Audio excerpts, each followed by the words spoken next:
it took off. All right, what you got on? To emphasize good sportsmanship. Remember, sportsmanship begins long before the contest starts and lasts long after the contest is over. You ready? Testing 1 2. Testing 1 2 3. I got 1 2 3 4. Testing. Can you hear me? It's like he on the way. It's coming from this. In the event of a lightning delay tonight, you will be asked to leave the Sure stadium hope not. immediately. You must return to your vehicles, and also the volleyball facility will be open.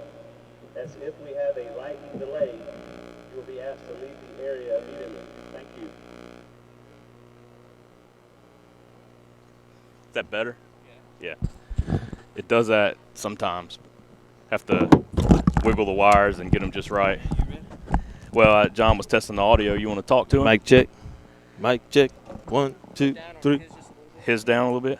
Turn me down, man. Turn me down. I'm not sure which one you are, honestly. Okay, you're this one. Yeah, all right, I turned him down a little bit. If it need more, just tell me. Testing 1 2. We got to connect Bluetooth, don't we? Not if you use that. Yeah, that's right. You're right.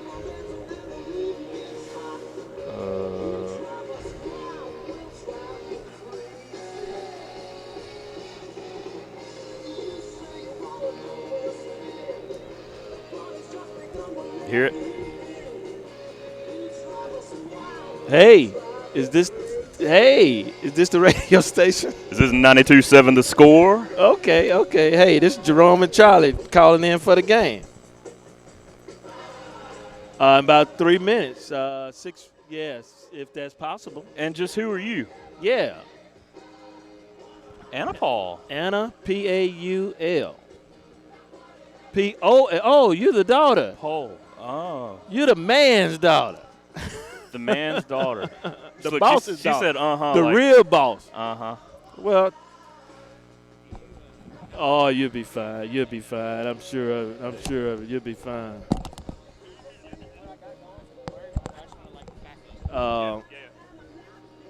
But in about 3 minutes, 3 minutes from now. Now, are you going to be with us the whole night and give us countdowns and all that?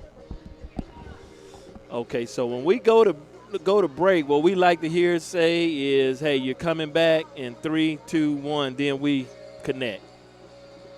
Just a simple countdown. And when I go to break, we'll say Oak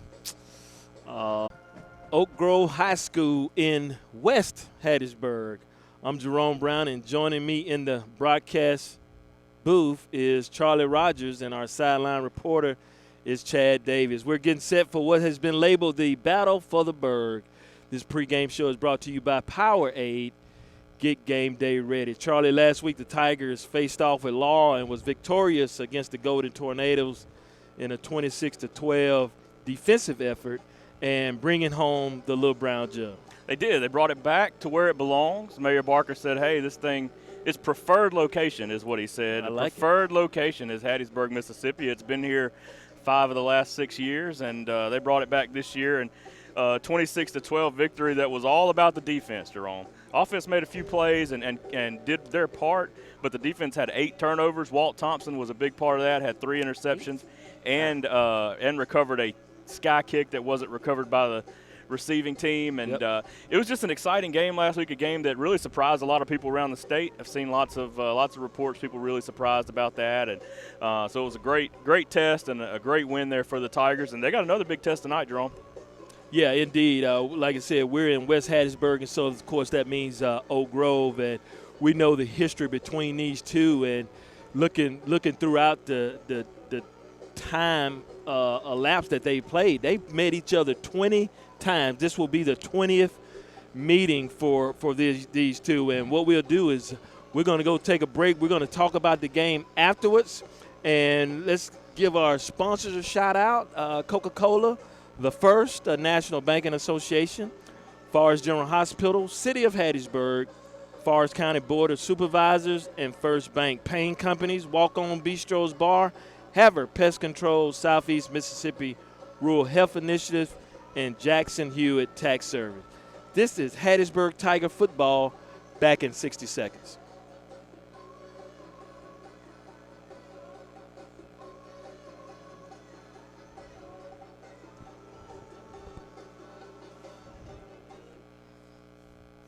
Great job, Anna. You got it working.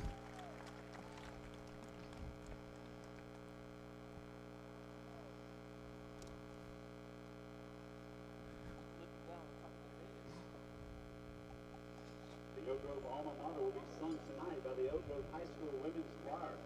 Members include Maggie Kelly, Madison Kelly, Callie Toller, Morgan Jackson, Zamaya Alexander, Delta Howard, and Lana Meyerholtz. The choir is under the direction of Miss Debbie Wolf and Miss Ashley Bowling. Okay, thank you.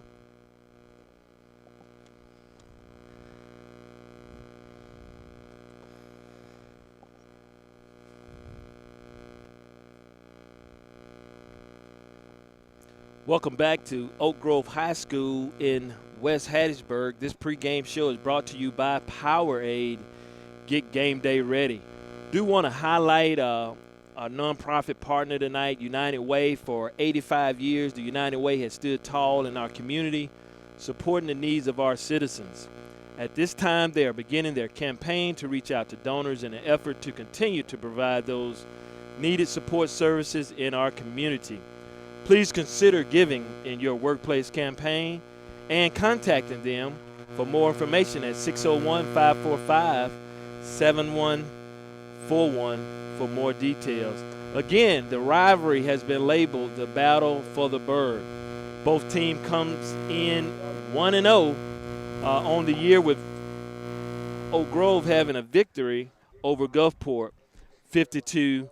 The Tigers, as mentioned, 7 wins and 13 losses in this rivalry, and that also includes 1 playoff game in 2013. Yeah, it does. Trying to work on the audio while we're doing this. Let me tell you a little bit about Oak Grove. Oak Grove's going to start a junior quarterback tonight, Cabe Barnett. Cabe played a little bit last year, not a whole lot, as he was the backup. I was told he had a little bit of happy feet last year when he was in, said he's much better at that this year. Last week he was 10 of 23 for 113 yards and 4 touchdowns, 1 interception. They did most of their damage on the ground last week with E.J. Newell and Cortland Harris, a name that you guys will recognize. Old Tiger. Cortland had a receiving touchdown and a rushing touchdown. E.J. Newell is their number 1 running back. And then they've got 3 receivers that are pretty good, and Raheem Fairley, Tyrell Pollard, and Jordan Coleman. So they're going to be pretty good on offense, going to try to move the ball around pretty quickly and efficiently. The Tigers will have to play good defense again, the way they did last week. Yeah, hey, you've heard it there from Charlie. I think what we're doing now is having a moment of silence here at Oak Grove, and we would do so. I believe they are about to start the national anthem, and we'll pause just for a moment. Well, no, a 9/11 remembrance by the Oak Grove Pep Band.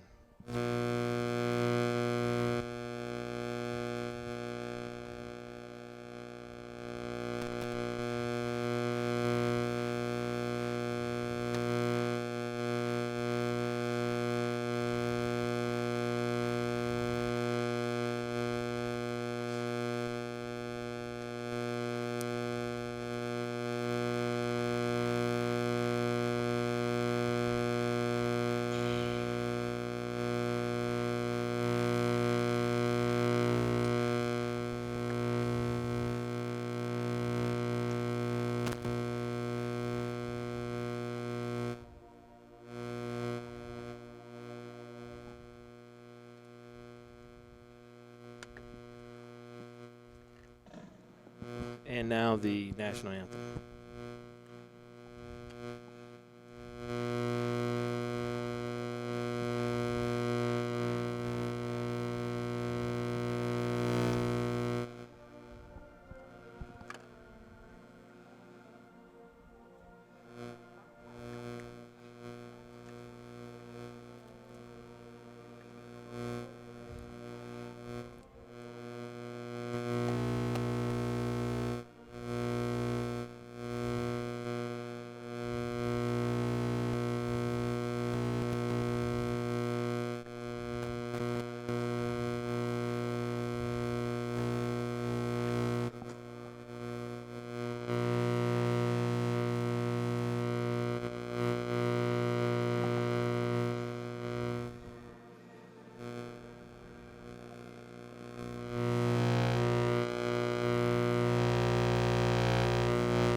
the Oak Grove Pep Band with a nice rendition of Star Spangled Banner, and then also the remembrance from 9/11. And I believe we all can remember where we were on that fateful day in American history. So definitely want to remember those who were affected. Charlie, I was on an airplane actually on that day 19 years ago. Were you? Yeah, very, very thankful to be here. That was a Tuesday morning, and I was able to get a rental car. I drove back to Hattiesburg that Friday because I was grounded in quarantine in Atlanta, actually headed to New York, grounded in Atlanta. And when I got home Friday, guess where I went? New York. No, man. I came Football to see game. Hattiesburg Tiger Yeah, football game. I came to a football game. I sure did. Never forget it. So we don't take this day lightly. I was in driver's ed. I was at school, man. And guess where I went that afternoon? Where? Football practice. Yeah, sure did. Because we practiced that afternoon. Well, we were able to catch up with Coach Vance. I should say our sideline reporter, Chad, was able to catch up with Coach Vance, and we'll hear from him now.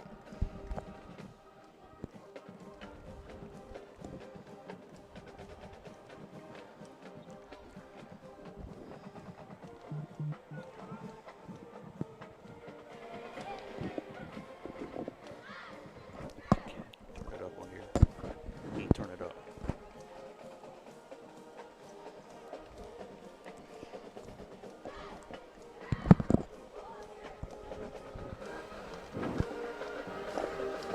No.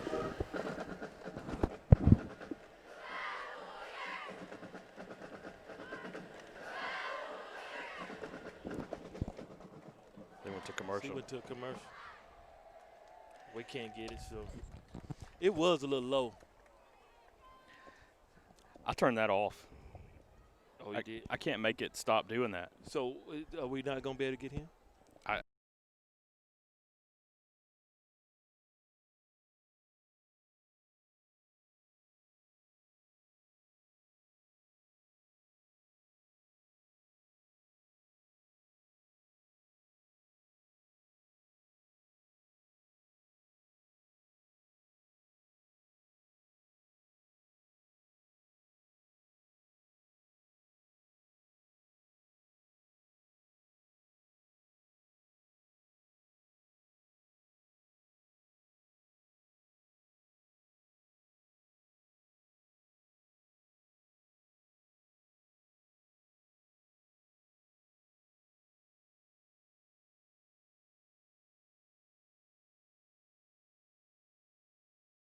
Campus of Oak Grove High School in West Hattiesburg as we get set for the Battle of the Burg. Your Tigers are in all white and the purple helmet, and they have a little splash of red in there. And what Charlie and I was talking about is a few years ago, the beloved coach, Coach Red, passed, and I believe what they are doing is reenacting, honoring Coach Red in all red. And then Oak Grove Warriors are in their gray uniforms with white helmets. So they're calling out the starting lineups now. As we were experiencing a few technical difficulties, we didn't see who won the toss. So we'll let you know here in a little bit when we get ready to line up. And line up we will do. Jerome, we're experiencing all kinds of technical difficulties, man. I'm trying to get it fixed. All right, take your time. That's a little better, I believe, right there. And here's one thing that's different, sports fans and Tiger fans. We are outside in the elements. As in the past, we would be inside of the long press box here at Oak Grove, but unfortunately, we've been relegated to upstairs. We got kicked out, Jerome. We've been kicked out, man. We've been kicked out. Okay, well. Thought we had friends over here. Thought you had friends. Woo. We got kicked out. Yeah. Do want to remind you of our sponsors, Coca-Cola, the First, the National Banking Association, Forest General Hospital, City of Hattiesburg, Forest County Board of Supervisors, First Bank, Payne Companies, Walk-On's Bistro Bar, Havard Pest Control, Southeast Mississippi Rural Health Initiative, and Jackson Hewitt Tax Service. Jerome, they had, talking about last week and Kay Barnett and being 10 of 33, actually had several drops. Several receivers dropped pretty easy passes. And then also they, again, when they got down to the end zone, they would let him throw. But between the 10s or so, he was they ran the ball quite a bit. They actually had 2 safeties in one game last week. Blocked a punt for a safety and then had a defensive safety as well. And I also would be remiss if I didn't tell you that their kicker is fantastic. He's Michael Owens. He was 6 of 6 on PATs last week, 2 of 2 on field goals with a long of 39 that I think would have probably been good from much further. So that's what the Tigers have up against them tonight. Looks like the Tigers will be kicking to the Warriors. Joshua Jones is set to kick deep for the Tigers. And, Charlie, I would assume we would get it at half. Here's the kick. Yep. It's a sky kick, going to come down to about the 25, and man moves it out to about the 27, 28 before he's pushed out of bounds. That's where the Warriors will have it, 1st and 10. Yeah, 26 of the Tigers, the first man there. That's Sir George Jordan. Did a good job. Only gave up about 2 or 3 yards after the catch there. So decent starting field position for the Warriors here. They're going to mark it at the 29-yard line, 1st and 10. We're just underway in the battle for the bird. We're going to get to see that defense, that Tiger defense that made so much noise last week right here off the bat. Cameron Norman back in the game was thrown out, ejected from the game in the first series of last week.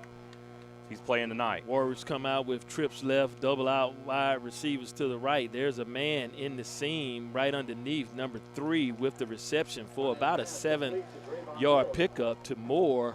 That would bring up 2nd down and 3. That's number 3, Trayvon Moore, a senior tight end. And Tigers just played off coverage right there, left him open for a pretty easy gain of 8 yards right there.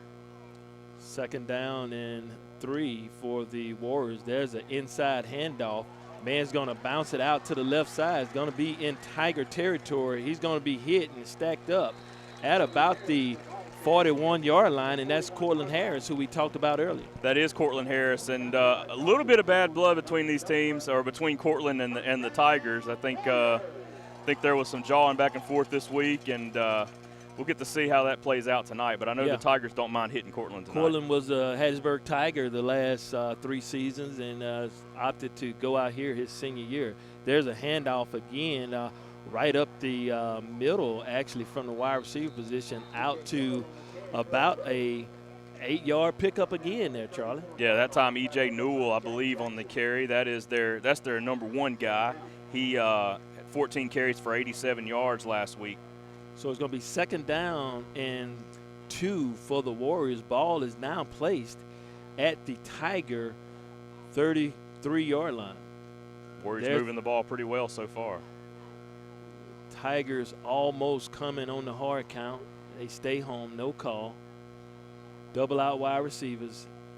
There's Barnett with the handoff. He hits it out. I think that's Newell again, I believe, number 9, for a 1st down after about a 4-yard pickup. 1st down, Warriors. Had a Tiger in the backfield that time pretty quickly off the bat and just couldn't make the tackle right there.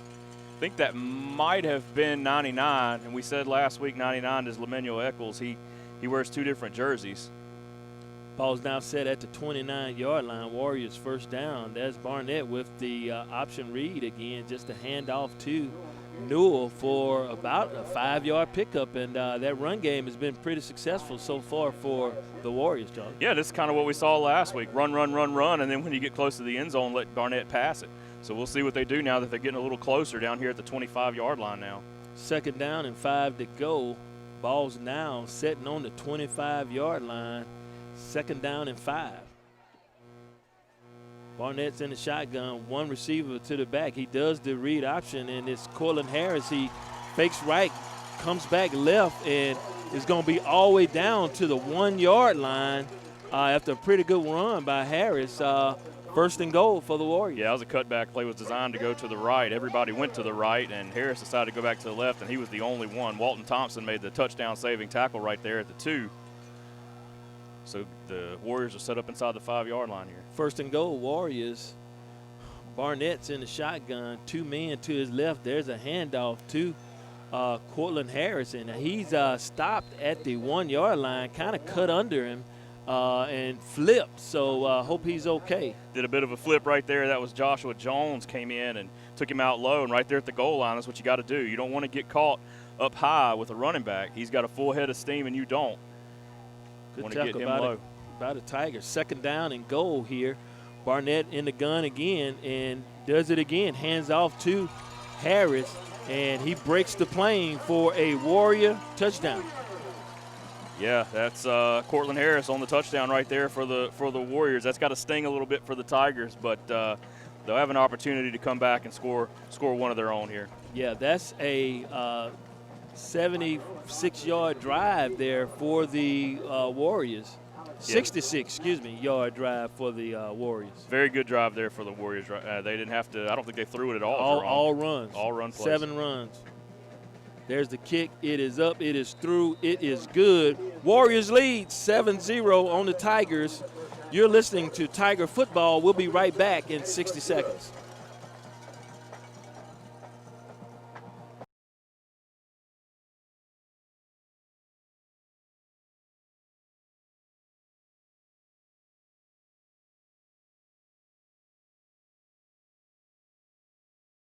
A good drive right there again, as we mentioned, for the Warriors. Just drove right down the field on the backs of E.J. Newell and Cortland Harris, the former Tiger.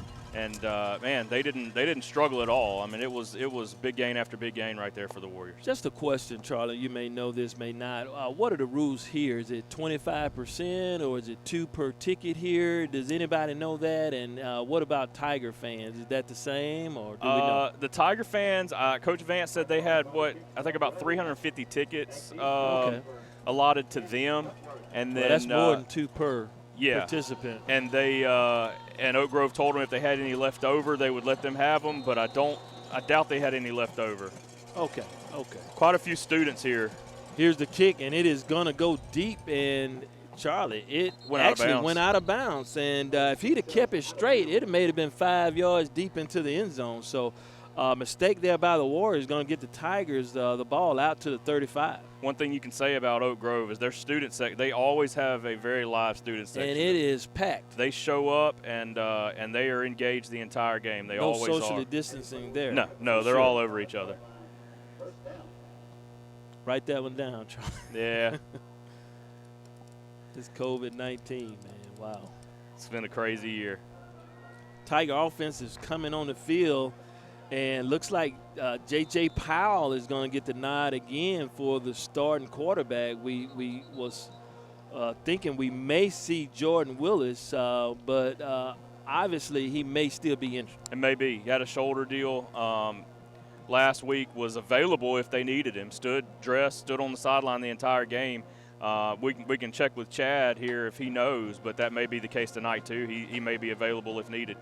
Coach Vance, is arguing that he wanted the ball at the center of the field, but they put it on the hash because the ball went out of bounds on what we call here the right hash here. There's Powell with a handoff to Demetrius Andrews. Andrews is going to be stopped 2 yards in the backfield, and that was plenty of penetration there by the Warriors. I want to know who Demetrius Andrews is.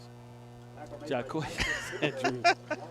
I know a Demetrius Andrews. I figured you did. You know a Charlie Wallace, too. Yeah, I do, Charlie Wallace. Inside joke for those who are just now listening. I've called Charlie Rogers Charlie Wallace numerous times. There's J.J. with the pass out to the 40-50. Tiger's going to go. He's going to score. That's going to be Jamel Ford. That's going to actually be a 65-yard touchdown for the Tigers. The Warriors overran the play. They just overran the coverage on that play and misread it, and it just sailed right in the hands of Jamel Ford. Ford, baseball player for the Warriors. For the Tigers. I'm sorry. but we were just kind of chuckling because honestly, the pass wasn't. I was a little nervous when he threw it. Yeah, And wasn't that great of a pass? No, it was a screen, and I don't know that he was even designed to go to Ford. There was another receiver there, and I think it was designed to go to him. It was a bubble. Yeah, No doubt about it. It was overthrown, and both of the Oak Grove defenders came to that front receiver, and it went right to Ford behind them all. He takes off, and it turns into a great play for the Tigers. 65 yards. Yeah, absolutely. again, we have them every week. It's one of those no, yes, yes, yes plays. And the PAT is good. We're tied at 7-7 with 8 minutes and 2 seconds to go in the first quarter. Tigers answer back. Yeah, quickly. Yeah. Quickly. Chad, Two plays. Chad, what's going on down there on the sideline, man? No, that was a much needed play there. We, just discussed JJ and his potential and play should. We may have lost Chad. Chad's on our sideline. We are a long way away from Chad. I can't even see him with that far away. We're getting set for the kickoff, and again, number 1, Joshua Jones is getting ready to tee it up. The officials hand him the ball. Again, Tigers are in white. Tigers are actually going from left to right. The Warriors will be going from right to left on your radio dial. Here's the kick. Again, another short kick taken down at about the 32-yard line by the up man, and he's going to be tackled after a pretty good gain to about the 44-yard line. Let's see where they mark it. Yeah, it looked like Oak Grove played that one really well. They had a Caught it return on the run. Yeah, had an up guy come over and kind of catch it on the run, and just really worked out nicely for him right there. Able to get it up close to midfield for a really good starting field position. The Tigers defense needs to step up just a little bit here and make Oak Grove at least work for it. They put the ball down at the 47-yard line of Oak Grove, 1st and 10. Warriors. We'll try Chad again here in just a little bit. Warriors have receivers to the left, and Tigers meet the running back in the backfield. Tigers pinch the ends then, as what you should do with that read option. That one played really nicely by a guy we talked about quite a bit last week. That's Tobias Hinton, number 14, coming off the edge, a sophomore for the Tigers. Did a great job, and it was one of those I'll meet you at the quarterback or running back plays. It was him and Jaquez Andrews met right there. Gave him 1 yard for the Warriors. Barnett in the shotgun barking signals.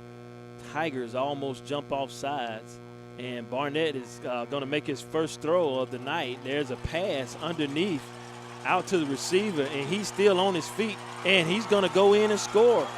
2 plays for the Warriors for a touchdown to Parlett. That's a 57-yard touchdown pass. Yeah, Tyrell Pollard, number 11, was their leading receiver last week. 3 catches for 60 yards and a touchdown. He's almost reached that there off of 1 catch tonight. So after the first drive was steady run, 2 big passing plays here one for each team have got a player down as well on the field. I believe that's a Warrior down right at midfield. But that's two big plays now have really opened this game up. Yeah, we are waiting to see. The young man is actually down. It's a lineman. I think I saw 57. I can't see the number now. Several trainers around him. He's getting up. That is 52. 52. Yeah, 52 for the Warriors. Donovan Allen. Donovan Allen, a defensive end, guard, senior, 6 foot, 260, and they're going to help him off the field here. Pretty nice-sized young man. Absolutely. Warriors will kick for the try. Tigers probably caught off guard. It looked like they really just weren't ready for that formation because the receiver came underneath and was wide open. Here's the kick.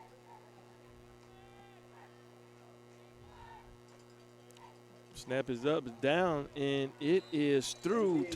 Kicked it into the parking lot, Jerome. Warriors 14, Tigers 7. You're listening to Hattiesburg Tiger Football. We'll be right back in 60 seconds.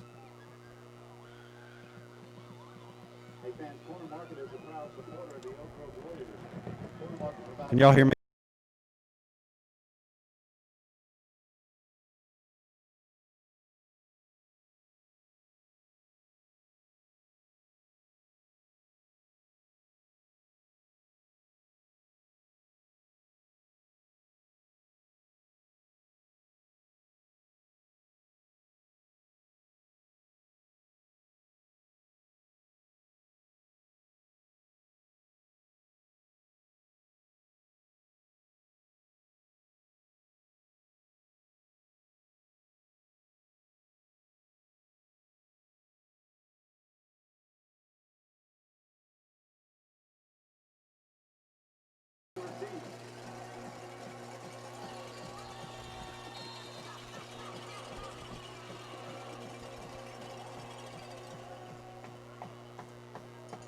We're back here at Oak Grove High School in West Hattiesburg. The kick for the Warriors goes into the end zone for a touchback. Tigers will have it at the 20, and let's see what we can do on this drive if we can return the favor, Charlie. Yeah, absolutely. I mean, we looks like we're going to have to score quite a bit to keep up with the Warriors. And again, on that first drive, we were able to do that. It is going to be J.J. Powell coming back out again at quarterback for the Tigers. See if Chad was able to get any information on that. Yeah, guys, I was able to touch base, and both quarterbacks are good to go tonight. I think just with Powell getting the snaps last week, we opted to go with him to start off. Okay. Tigers with a pistol formation out of shotgun, and there's a handoff to Andrews. He's going to pick up about 3, maybe 4 yards. Brings up second down for the Tigers. That's actually 22. Check that. That was. That's Ellis Brown. Ellis Brown, a transfer here from North Forest. Played at North Forest. They're obviously not having a football season this year. Right. So Ellis Brown here, a senior, playing for the Tigers. Powell in the shotgun. He does the read option, and Brown is met right in the backfield, right at the handoff. That was maybe one that Powell should have kept. Yeah, I think it might have been. And Powell was hit pretty hard, too, on the play. Chad, is that Tomasio wearing 95? Yes, guys, that's Tomasio. When he's in that H-back, he'll be wearing 95. Okay. I thought it was, but I just want to make sure. Brings up third down and 9 for the Tigers. Tigers with double out wide receivers. Powell is looking. He's going to be under rush. He's going to be taken down. And Powell had a window to throw, but he pulled it back down, Charlie, and takes the sack. Yeah, he wound up like he was going to sling it. Had a little bit of time back there, and after he pulled it down that first time, there was nothing there. Several Oak Grove defenders in his face, and they bring him down for a sack on third down. Going to bring up 4th and long now. Well, it looks like the Warrior defensive line is whooping our offensive line, what it looks like to start this game. Yeah, and our O-line got better as the game went on last week. Really started to kind of dominate the Laurel defensive line, and that only happened as the game went on. So hopefully they can get lathered up a little bit. You got to get those big boys loosened up a little bit. So maybe they can do that and get rolling here as the game goes on. Still 5:50 left in the first quarter. Indeed, that is the hope, and I believe Coach Vance called a timeout as the Tigers now will be left with, well, no, I'm sorry, it's the Heat timeout. Okay, that's yeah. what it is. Both teams have their 3 timeouts listed on the scoreboard, so it was a Heat timeout, and Tigers will punt. Remember that the Warriors, like I said, they did block a punt for a safety last week, so the Tigers have to be ready for a punt block here deep in their own territory. And back kicking is Jack Jackson, number 5 for the Tigers. And Jack has done a good job so far this year. It's been Matt Adams. You know what? I was sitting there thinking that. It's been Matt Adams. So number 11. Yeah, right? not sure what's going on with that, but it looks like Matt has been doing a great job. Looks like Jack's going to punt right here. And it's a sky. It went over his head, and the Warriors did block it. And they fall on it in the end zone. Charlie, you may have talked that up. But I'm wondering what's the deal with Adams. Yeah, again, Chad, research that. But, that time it was a high snap. Jack had to go up and get it. Did a great job of going up and bringing it down. But by the time he got it, he may have been better off just running with it because he tried to kick it. It was blocked by the Warriors and then kicked around on the ground a little bit, ended up in the end zone. I think number 19 for the Warriors ended up falling on it for the touchdown. That's Zach Little, a linebacker for Oak Grove. And that's another touchdown for the Warriors. Got one we kind of gave them right there. Warriors now set for the extra point. On to kick it is number, I think that's 92. It's 92. That's Owen. Michael Owens. And the kick is up. It is through, back in the parking lot. Yeah, he's a very good kicker. Like I said, 6 of 6 on extra points and 2 of 2 on field goals last week. So he pretty much doesn't miss. Oak Grove 21, now Tigers 7. First time trailing all year in of course, 2 games. But started 7-0, then tied at 7-7. And Oak Grove comes back with a 2-play drive for a 57-yard pass for a touchdown. Then Tigers are forced to punt the ball after really a 3 and out and a loss of 8 yards. So Tigers were deep down at about the 14-yard line trying to punt, and the snap is a little high, and Jackson is unable to corral the ball. Does try to kick it, but it is blocked, and the Warriors land on it in the end zone for a score. Yeah, that just not a good possession there for the Tigers all around, and now down 2 scores. Need to put something on the scoreboard here as they get another chance on offense. We'll see. Again, we'll see who comes out at quarterback. I mean, at this point, you just kind of expect J.J. Powell to be the guy, but Coach Vance, he could change it up at any time. There's the kick, and it will go into the end zone again, about 2 yards deep, and Tigers will get it at the 20-yard line. Yeah, deep kick right there. Not quite as deep as the last 2, but Owens really, he puts his leg into it for sure. Chad, I see you holding your mic, man. What you got? Yeah, guys, looks like Matt Adams is not here tonight. He had an injury in practice, I believe, and has not dressed tonight. So he will not be handling any of our kicking duties tonight. Okay.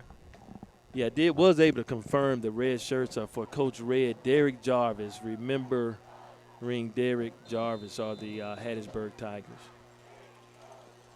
Yeah, Coach Jarvis coached here and at Hattiesburg and at Here Oak Grove. being Oak Grove, right, okay. Powell is back in. There's the snap. Tigers show trips right, and Powell on the read option is, it's going to be a loss of about 3 yards for Andrews. But I think what the Warriors are seeing is Powell's not a threat to run. No, absolutely not. He ran a few times last week. Didn't do a whole lot of damage. I've got those stats right here for you. Guys, looks like we're getting our first look here at Jordan Willis. Has checked in the game at quarterback. Okay. Yeah, Powell ran 11 times for 26 yards last week. Coach Vance makes the move on the coach. Coach Vance is going to actually call a timeout. We brought in a new quarterback, and looks like the entire receiving core on the right side had to move to the left side. Maybe some confusion there. We'll keep it right here and talk through those stats that Charlie was mentioning. Yeah, I got the stats for the game last week, and like I said, Powell, we talk about him rushing. He was 11 carries for 26 yards, which is not super effective. It's about a little over 2 yards a carry. I think he had one big long one. Yeah, maybe so. About a 15-yard run, and the rest was probably in the negative. Yeah, when they ran from the quarterback position, it was Chance Duckworth in that Wildcat formation. He had 7 carries for 63 yards. Now, Powell was 7 of 16 passing for 100 yards, 2 touchdowns, and 2 interceptions. Jack Jackson was your leading receiver last week, 4 catches, 51 yards, and a touchdown for the Tigers against the Tornadoes.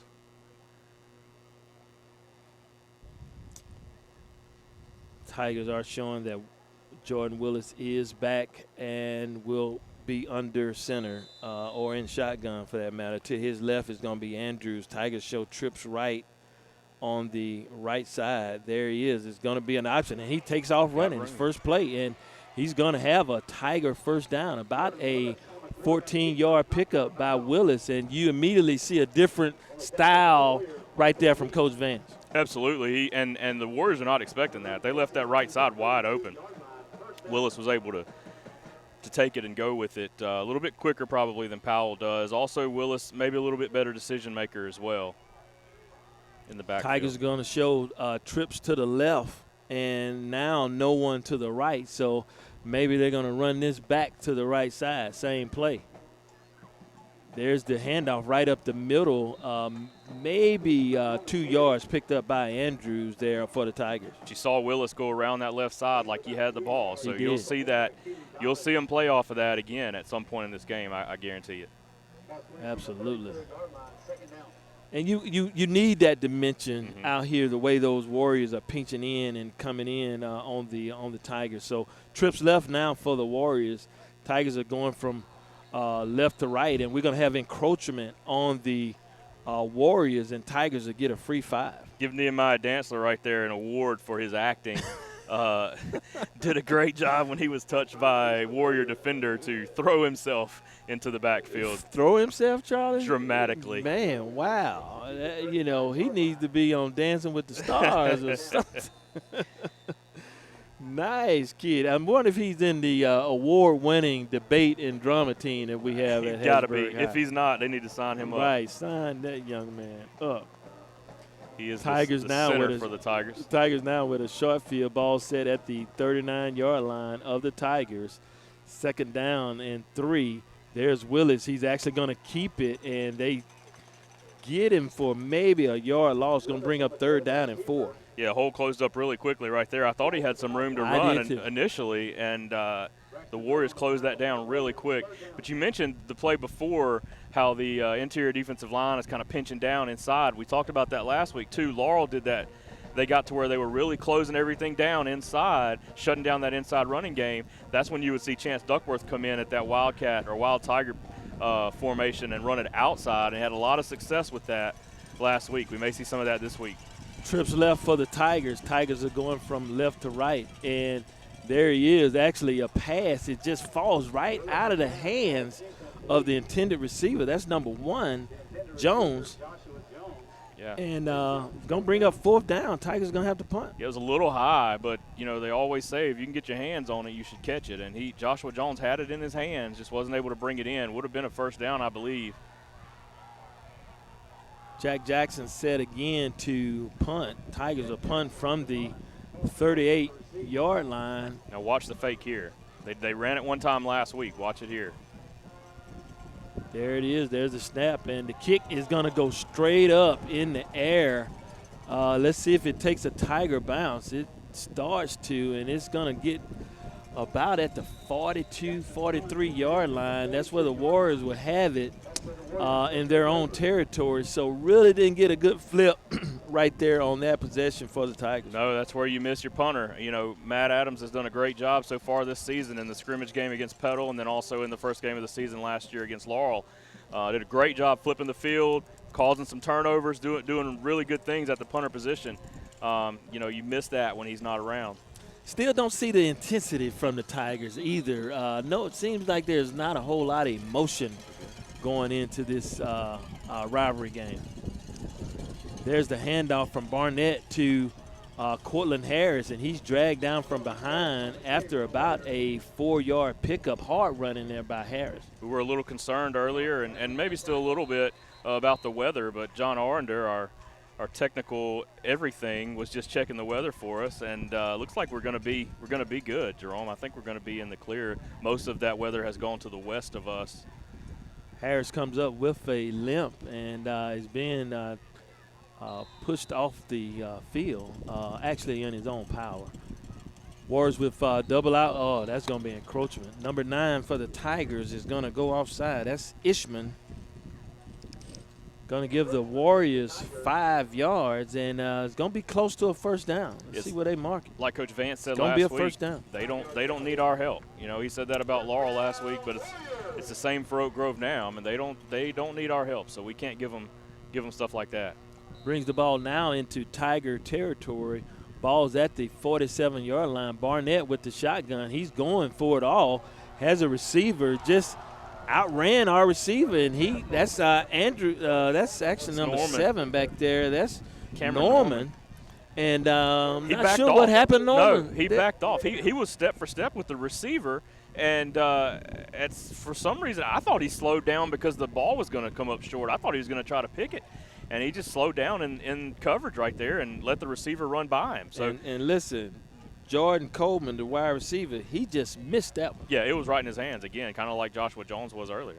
They're running it again. Same Back play. at him. He's there, and he comes down with it again. I'm not sure what the young man was looking at again. Yeah, it was much better coverage that time, but again, he had an opportunity to knock that one away. Coleman comes down with the hard catch, wasn't able to bring in the easy one. Brings it down to the 19-yard line, passed by Barnett. Oak Grove saw what we saw. They saw a defender back off and said, man, we're going to run the same thing again. Yeah, absolutely. Barnett in the shotgun, barking signals. Has a man there with him. That's number 9, Newell. Newell picks up about 4 down to about the 10, maybe inside the 10, maybe the 9, be second down and 4 for the Warriors. Yeah, 50 Jamari Gatlin on the stop right there for the Tigers. Cortland Harris checks back in. Since that first drive, Oak Grove's really started to air it out a little bit. Barnett in the shotgun, barking signals, looks back over to the Warrior sideline. They move an H-back in the backfield. Barnett has it. He's just going to lob it up to 18 again. Ball's knocked down, incomplete. Going to bring up third down. Yeah, again for the Warriors. On a smaller scale there, but that's the same thing. They're just running that fade to Coleman. 18 Coleman. Yeah, against Norman. I don't know what they saw against Norman. I don't know if they noticed that he didn't play last week and they just want to pick on him a little bit. I know Coleman is their, depth chart-wise, is their number one receiver. Barnett's going to roll out to the left. He's under heavy rush, makes the pass, and Tigers are going to hit him in. After maybe a second effort, he's going to be short. Yeah, they marked him He's down. going to be short. I thought he actually stayed up, but they marked him down about a yard short of the line to gain, so he'll be – looks like right at the about 2 5.5 yards is what they're giving him. And Warriors is going to go for it. Offensive stand on the field. Coach Causey going for the juggler here. Yeah, might as well. You're down here this close, right at the 5.5 yard line, and they're going to pack it in the middle. Barnett look for the hard count. Tigers stay home. Getting the signals from the sideline. 9 seconds on the play clock. Causey's going to call a timeout. Yeah, you've got a good kicker here. I think they were just trying to get Hattiesburg to jump. Get a free one. Yeah, weren't able to do that, so it looks like they'll bring in Owens now and let him try to kick one. Well, he's been kicking the extra points into the parking lot out here. Yeah, this one a little more difficult, though. It's always tougher for a kicker on that right hash when you're this close. He would probably when you're a be, right foot kicker. Yeah, right. He would probably be happier closer to the 10-yard line, but it's a little bit of an angle. Yeah, and then again, where he'll actually kick it from is back a little further, but again, it's not the easiest kick. Because it's like he's kicking over his body. If you can follow along. We hope so. Most of you probably watching. You're either listening on 92.7 The Score or watching on HattiesburgTigers.com. If you're watching, then you can definitely see. Well, and tell them about. they can get a recap at Tiger Talk. Yeah, Tiger Talk Tuesday nights with that's our weekly coaches show with me and Coach Vance, and we talk about everything Tiger football. We even talk about other sports, man. We talk about all the Tiger athletics, and we do that Tuesday nights at Walk-Ons at 7 o'clock. You're welcome to come join us there or watch on Facebook Live. Excuse me, Charles. Warriors are actually going for it. So 4th down and 2. Warriors are going to hand it off to Cortland Harris, and plays dead. They blow the play dead. Let's see what the penalty is. I don't even see a flag. Is there a flag? Yeah, it's on the 5-yard line. Oh, yeah, it is over here on the sideline. Dead ball. Offside. Encroachment on the Tigers. Yep. So the Tigers do give it to them. We must have lined up on. Yeah, I didn't see movement. Offsides. Yeah, we didn't jump the count or anything. So the Tigers do give it to them, just not the way they were expecting to get it. So that gives them first and goal from the 3. First and goal now for the Warriors. Minute and 15 to go in the first quarter. Warriors already up 21-7. There's the handoff to Harris, and Harris loses the ball. Ball is out. Tigers fall on it. And it's going to be a touchback. Yep. Tigers hold. Yeah, absolutely. Couldn't see, Chad, you may be able to tell me who actually made that hit. Couldn't see who did it, but it was a great hit on Cortland Harris as he was about to go into the end zone. Ball flew up in the air. Tigers able to fall on it. A huge play right there on the goal line for the Tigers after you just gave them a gift with an offsides penalty. You get the turnover right there. Go ahead, Chad. Yeah, guys, I couldn't see who made the initial contact, but the recovery there was by number 50, Gatlin. And the explanation on the previous play that gave the Warriors that first down was from the white hat was that number 12 was in the neutral zone there. Defensive back, corner, and so that explains why the penalty flag was over on the sideline. So the Tigers will get the ball here, need to do something with it. You got Jordan Willis back in at quarterback. Ellis Brown Ellis Brown. Yeah, Ellis Brown That's in it. at running back. 22, yes, sir. Yep. Tigers actually in a pistol formation, and there's a handoff to Masio Yeah. right there up the gut. Tomasio was lined up as the fullback in that play. Yeah, Tigers actually went under center right there, which is something they very rarely do. And that play was ugly from the start. Well, I think they worked on that last week, and I think John actually told me that we worked on pistol Power format. eye. Yeah, power eye. And so looks like we're going to They're try gonna to give do it it again. Willis under shotgun, and hands off to again to Ellis Brown, and he's going to lose about 2 yards and brings up a long and very quick third down. May need to scrap that. That's Well, 2 weeks. their D-line is a Yeah. little bit more aggressive Yeah. right now. It's 2 weeks in a row we've seen Tomasio run the ball. Last week he ran it on a fake punt that went wrong. It was actually not supposed to be snapped to him. But not the best runner of the ball that We're going to have. take this one on to the second quarter. Tigers are going to be down 21-7, coming up with a third down and 12. What we'll do is we'll take it back to the studio. You're listening to Tiger Football. We'll be back in 60 seconds.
Okay.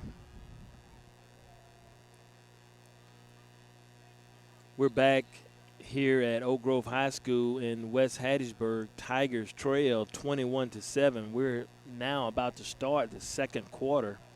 And pretty lopsided quarter there, Charlie, but a much-needed turnover right before the end of the quarter. Yeah, and it's 3rd and long right here for the Tigers. They really need to convert this. I mean, it's you hate to say, hey, you need to convert 3rd and 12, but you need to convert. Yeah, 3rd and 12. after that turnover, you really need to do something with this. Down 21-7. Stacked wide receivers for the Tigers. Tigers sent a man in motion. He's actually going to look back, and there's the pass over. And, wow, shoestring catch. Wow. That was a great catch. Joshua Jones actually goes down to the ground and makes that catch. Kind of dug it off the turf. Wow. Flipped it back to himself a little bit. Was able to hold on to it, but it was a great catch. He bailed his quarterback out because Willis took a big hit right there.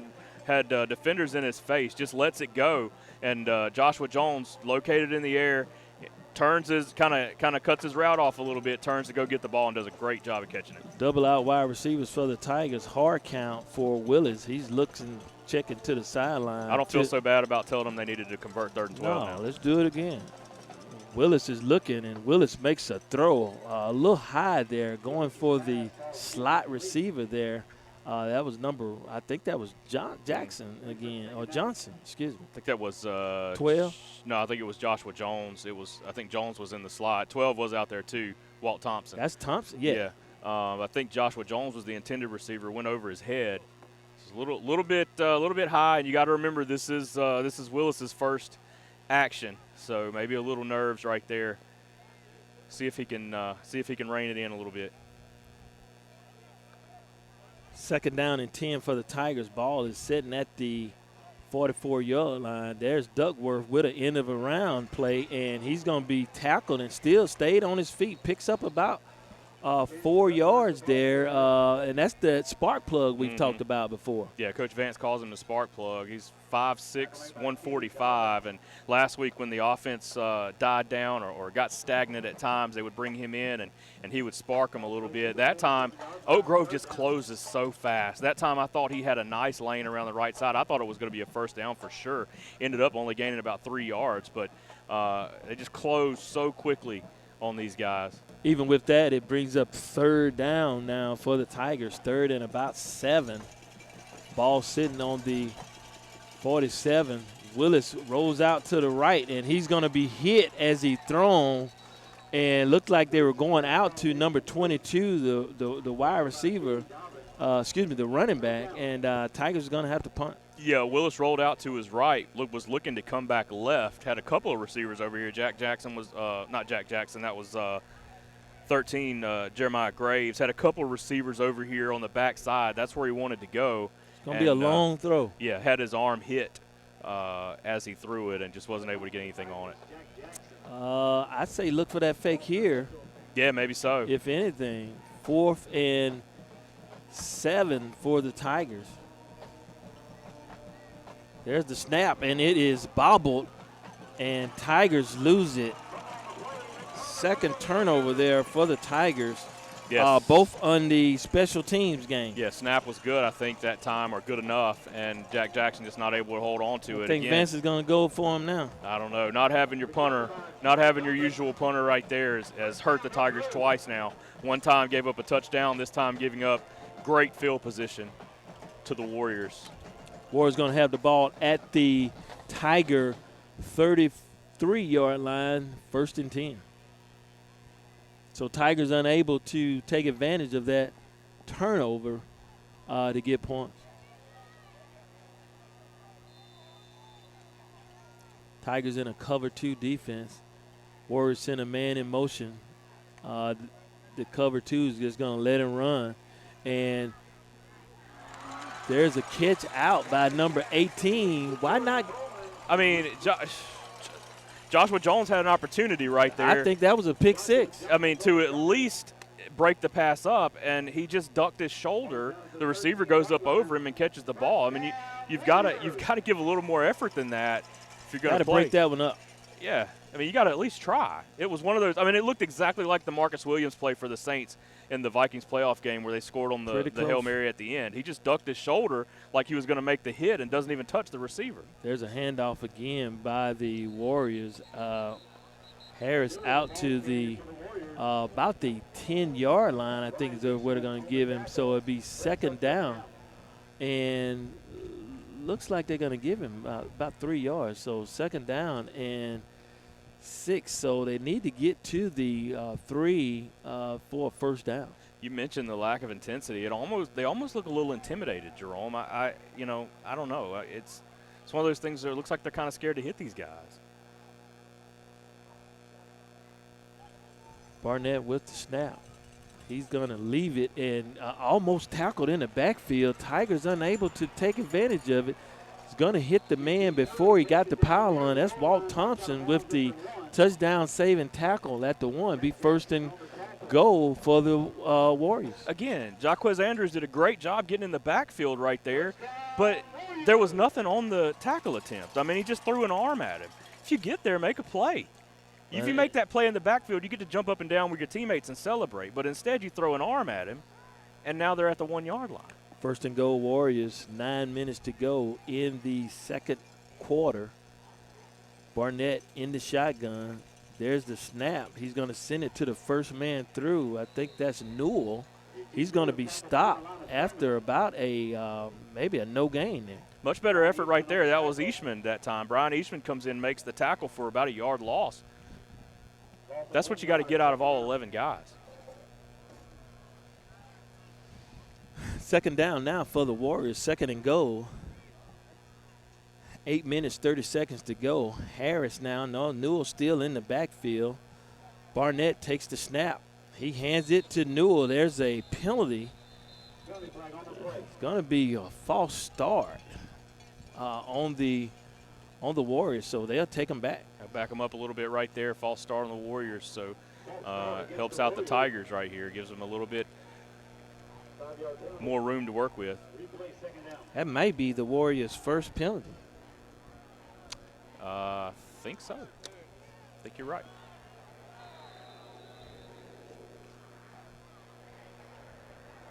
Second down, and now 8 to go for the touchdown for the Warriors. Barnett in the shotgun, 2 receivers wide, 1 left, 1 man next to him. That's Newell getting the signals. Newell now shifts to his right. Barnett's going to have the ball, is just going to throw it over in the corner for a jump ball. He's out of bounds. Yeah, he ended up dropping it too, but that's very good coverage right there from Walton Thompson, the star of last week's game against the Tornadoes, and really good coverage right there on the Oak Grove defender. Oh, excuse me, on the Oak Grove receiver in the back of the end zone. Brings up 3rd and goal now from the 8-yard line. That was number 1 for Oak Let's see Grove. if Tigers can hold. Raheem Fairley, a senior receiver.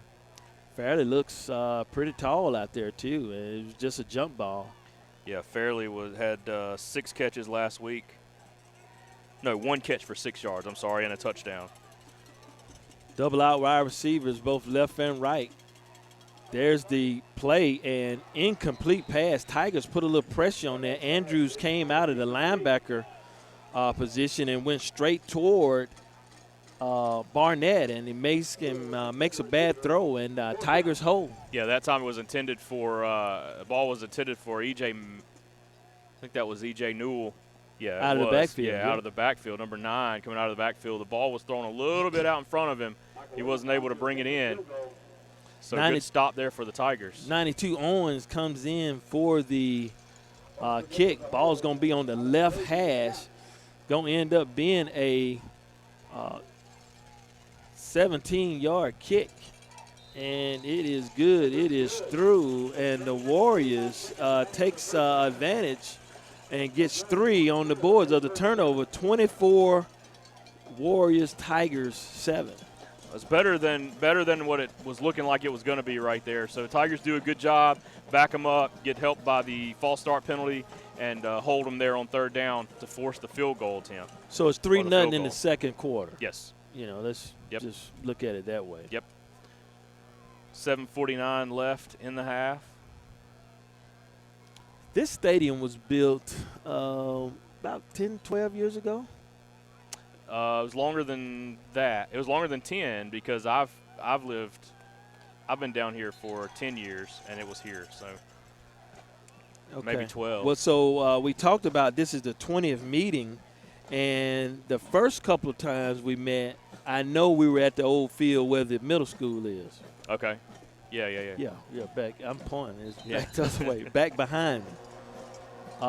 And that was the Tigers' first time going out there in the first meeting, and it was really lopsided. This field is a definite upgrade over that one. I guarantee you that. You better believe it. This is a very nice facility here. They added on another side for the visiting team. We used to have to be in the bus and be back behind the stands, and deep kick again by Owens, and it's going to be a touchback. Tigers take it at the 20, and when you got a kicking game like that and puts you on the spots you on the 20 every time, hey, just tell them to kick it. Hey, just what go you up need. there and boot it. We'll play defense. See Forest General Hospital as a sponsor out here. They sponsor the Tigers too. We're up here high enough we can just about see Forest General Hospital. You're just about right.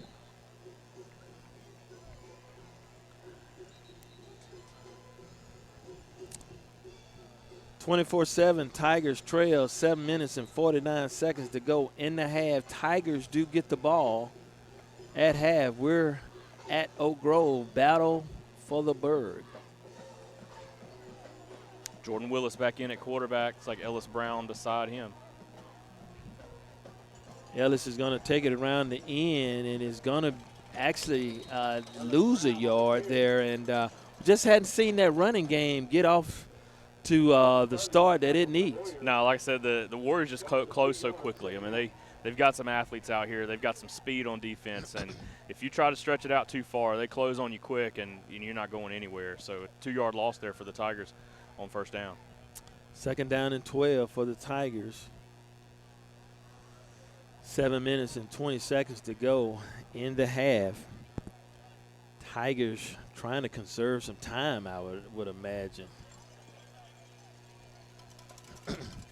In the shotgun, well, looks like Coach Vance didn't like something. When I said conserve some time, it looks like something wasn't right, and Coach Vance finally looked at it, and he's going to take his second time out of the half.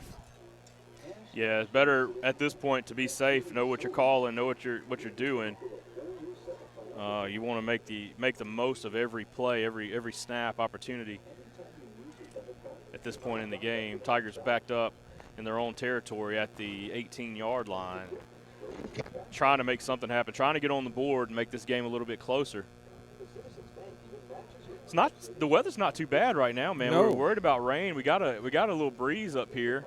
I have seen some lightning strikes around us, but nothing, close enough really to, cause any trouble. But the breeze up here is nice. They got the lights on at the baseball field. We can see that. Nice facility over there as well for the Warriors. Sometime this summer, C Spire upgraded their system. And in the old days, in their system, if you're on their line, we weren't able to get our phone calls or texts. And I used to be signaling to Charlie, and we're going back and forth. Tigers have the handoff. Jordan Willis is going to take it around the right end, and he's going to be thrown for a loss. Tigers lose about 10 yards there, all the way back to about the 11-yard line. Tigers going to have to punt, and it's going to be interesting to see what we do here. It's going to be third down, I think, right here, Jerome. This is third, yeah, excuse me. So it's one of those. I was worried already about fourth down. I hate to say you have to convert 3rd and 15, but it'd be nice if you so convert what did 3rd I and say? 15. You got to convert 3rd Yeah, and 15. you got to. Willis in the shotgun with double out wide receivers, one man in the backfield. That's Brown. Willis is just going to throw it up and actually has a man about 3 steps above the Warriors. And that was Walton Thompson, and ball falls to the turf, a little overthrown. Yeah, he had Thompson down the right sideline, and Thompson actually created some separation, was about 2 or 3 yards away from the defender, but ball was just overthrown by about 5 yards. Go ahead, Chad. Yeah, guys, that play was coming right at me. They definitely the ball was there's no chance for a play on that ball. Bounds. Thought you was gonna dive and get it, Chad. Hey, I think I was as close as Walton was. Yeah, well, maybe so. There's the punt right here, and the Warriors get all over it. The Warriors, the man on the left side was not even blocked. Yeah, that one's not even on the punter right there. That one is on the punt protection. He had no chance. So another that young man, number 34 or 84. When I say he shot out of that like a lightning bolt, that's 40.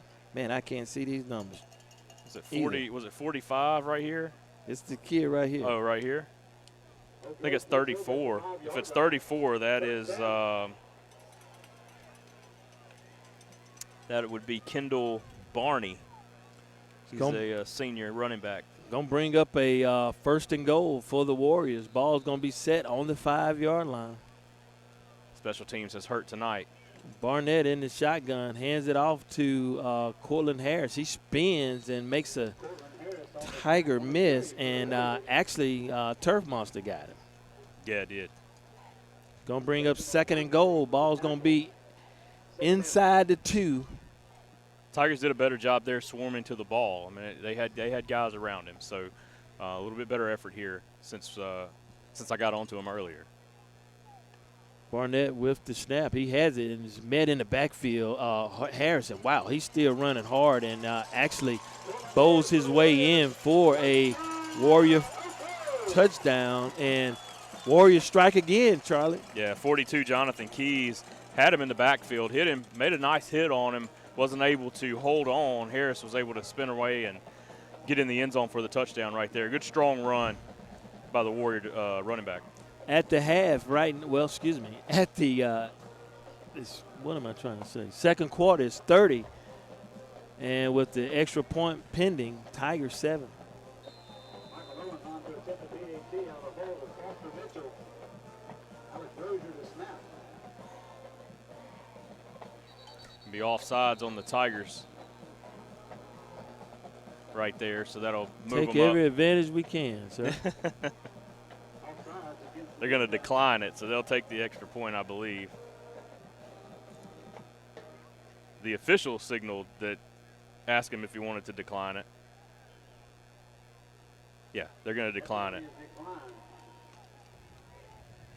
They can't take the extra point. They have to re-kick it, but they're not going to move closer. Right.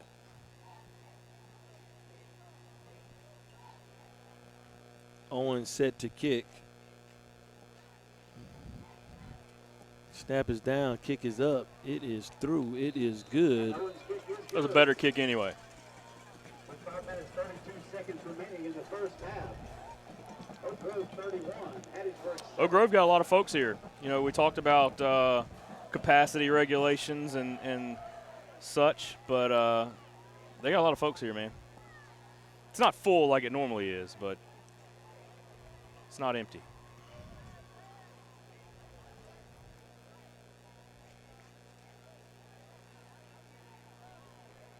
Tigers down 31-7 with 5:32 left in the half. I want to remind you of the Tiger sponsors again. I want to thank you for supporting Tiger football. Coca-Cola, the first, a National Banking Association, Forest General Hospital, City of Hattiesburg, Forest County Board of Supervisors, First Bank Pain Companies, Ab Pain, Walk-On Bistro and Bar, Havard Pest Control, Southeast Mississippi Rural Health Initiative, and Jackson Hewitt Tax Service. Thank you for supporting Tiger football. Warriors look pretty good, Charlie. They do. I thought last week I may just have been have to say that. I'm sorry. I thought last week may have been a bit of a fluke. Gulfport shot themselves in the foot quite a bit, but you're right. I mean, the Warriors do look pretty good that kick actually sailed out of the end zone. all the way through. Yep. Yes, sir. Sure did. Wow, what a kick. Get a little bit of energy going. He just got 2 practice kicks, Jerome. He just kicked 2 extra points. so. Sure, well, you know, he's got a leg on him. Yeah. You know that. Tigers get another opportunity here with 5:32 left in the half.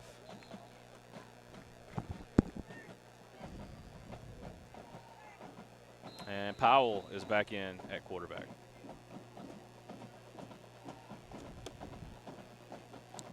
And it looks like Tigers are going to go back in the I formation. And there's a handoff right up the middle. And Andrews, was that Brown I back think that's there? Brown, yeah.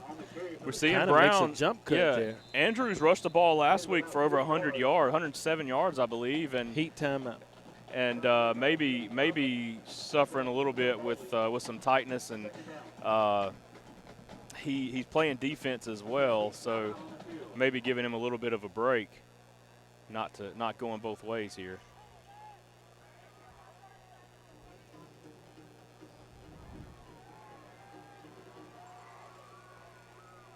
We did know coming in that this Tiger team was a young team, and you know, quite honestly, was surprised in the way the game turned out with Law. I shouldn't say surprised, but you know, we saw a defensive unit that really stood the test for the Tigers, and what I'm trying to say is maybe the offense is still in its usefulness. Yeah, maybe so. You know, it's haven't been able to settle on a quarterback at this point. There's just some movement around. After the first quarter, Petal up 14-0 over Laurel. And the O-line isn't getting – I mean, we got some big guys down there, and our Warriors getting plenty of penetration. I missed an opportunity right there, Jerome. You know when you're watching a broadcast and they say information coming in from the producer, Petal up 14-0. J.J. Powell rolls to the right and throws it, and foul's incomplete. Need to let that clock run. Yeah, Powell rolled out to his right there. Go ahead, Chad. Yeah, guys, one thing, if they're on radio, they won't be able to notice, but so much, and Laurel week is just a noticeable difference in speed, and that we're not getting that upfront push from the offensive line that we were able to get against Laurel last week. Not anything away from Laurel, but this team is really quick on the defensive side. Yeah, and we talked about that, earlier too, about how they just close so quickly. You want to rewind that? What you said? Yeah, I think what he was saying was that the speed difference between Oak Grove's defense and Laurel's defense is noticeable. A week later, that they're able to move around a lot quicker. They're able to get off the ball a lot quicker, and the closing speed is a lot quicker. And that's what you expect. I mean, I told Coach Vance on Tiger Talk this week, 7 o'clock Tuesday nights at Walk-Ons, that you look at the roster on Max Preps for Oak Grove. There's 100 kids on there. Hattiesburg's got about 60, 62.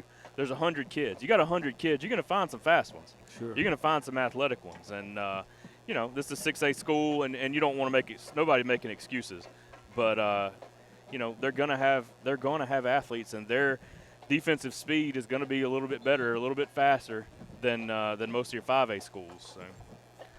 So, like Chad said, the speed difference between Oak Grove and Laurel, who should be a good 5A team, is noticeably different.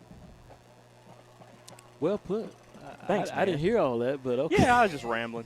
I know. Oh, Charlie Wallace. If you tuned me out, everybody else probably did too. Third down for the Tigers, 3rd down and 8. I enjoy what I say. Tigers send a man in motion, and actually J.J. Powell keeps it and has a man coming out of the backfield and makes the throw. Warriors are right there with him step for step, and Tigers going to have to punt. That was 31 Landon Scott, the intended receiver that time. And, if you're going to throw a pass out there, you got to at least give your receiver a chance at it. That's 2 passes we've seen down that right sideline that have been thrown out of bounds. There's no shot. You got no shot if the ball goes out of bounds. Right.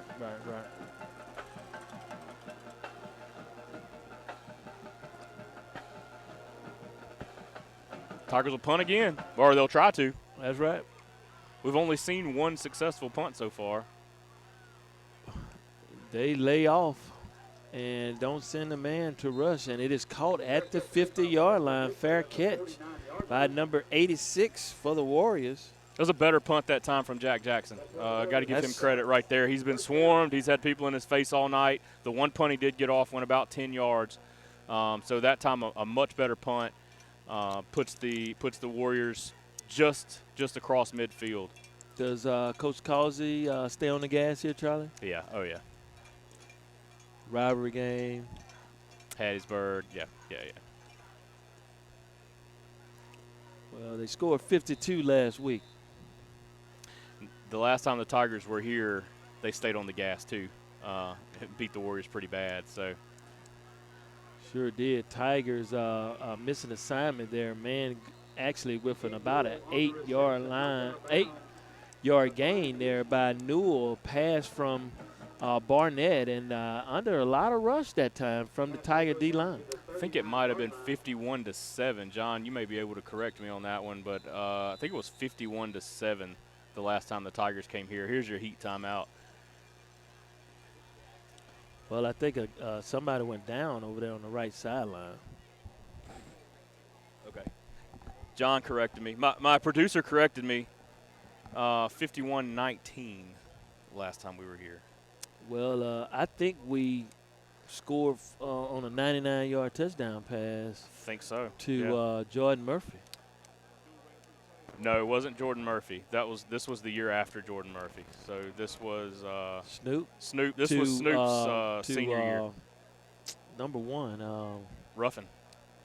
That's right, Darius Ruffin. Yeah, that was Snoop's senior year. But we did a 99-yarder over here. It must have been the 2 years before that. Yeah, From Connor. Yeah, from Julius Connor. Julian Connor. Yeah. Mm-hmm. To Murphy. That's right. That was when you had Julian Connor. Wasn't you with me here? No. You wasn't here with me? Nah. Okay. We talked about that. We did, man. I just went blank, man. I came in about halfway through that season. Haven't looked back. No, you haven't. 2nd down, there's an end around by the Warriors, and Tigers actually that's Andrews in on the tackle for the Tigers. Going to actually still bring up a first down for the Warriors. So 1st and 10 Warriors. I was talking about that season the other night after Tiger Talk. Jerome and John and Chad and I were sitting there talking, and I was talking about that playoff game against Laurel. We were there, and there were two passes in the back of the end zone that would have won it. Whew, man. And In one Laurel. one to DeAndre Humbles and one to Jordan Murphy that both were called out of bounds by a step, but I think they were both inbounds. 2 taps, 2 toe taps. There's a pass out by Barnett to the flat. That man makes a guy miss, and good move by the Warrior. That's Pollard out for another Warrior first down. Ball's going to be out to about the 20-yard line. 1st and 10 Warriors in the red zone. Yeah, we were already that was the year that the state championship was at Mississippi State, and we were already talking about booking our rooms to in Starkville. And, it's Stark, right. That's right. Laurel put us out that season. Well, I got on my championship ring. I see that. And you have one too, Charlie. I do. Yep. So come on now. Barnett rolls out, and he hits a man in the flat. Going to push him out of bounds at about the 9-yard line. 1st and goal Warriors. Yeah, I've been meaning to wear it to Tiger Talk, and I just haven't because Coach Vance always wears his. So in thinking about that, it's we got 3 championships. We had girls basketball, boys track, and then baseball. So we thought that year was also going to be a football year. We went 13-1. Yep, that was the year we played in Oxford for the state championship That's against right. West Point, who never loses it. Wow. They need to give it up to somebody else at some point.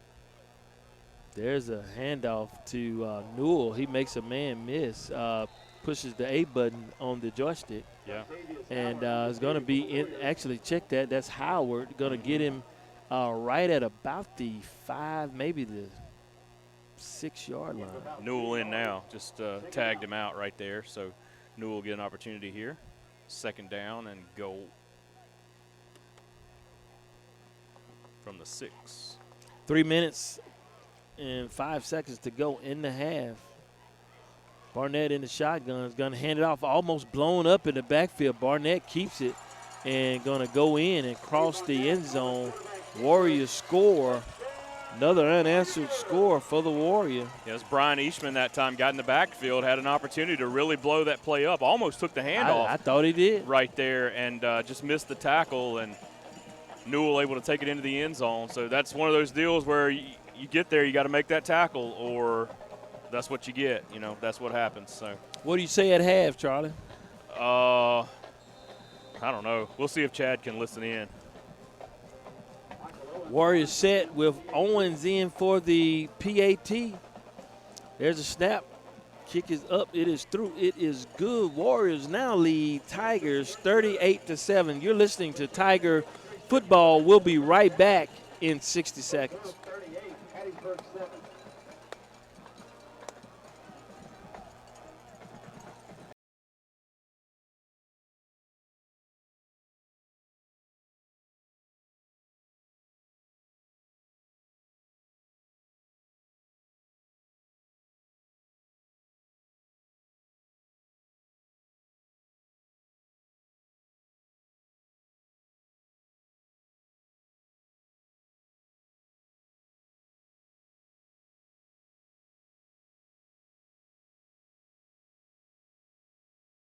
In West Hattiesburg, Warriors in command, 38-7 here right before half. 2 minutes, 53 seconds to go, and Tigers just can't get anything going, Charlie. No, just haven't been able to. And we talked about Oak Grove has looked really good. I mean, they've looked like they know what they're doing. Last week wasn't a fluke against Gulfport, and the Tigers a little shell-shocked here.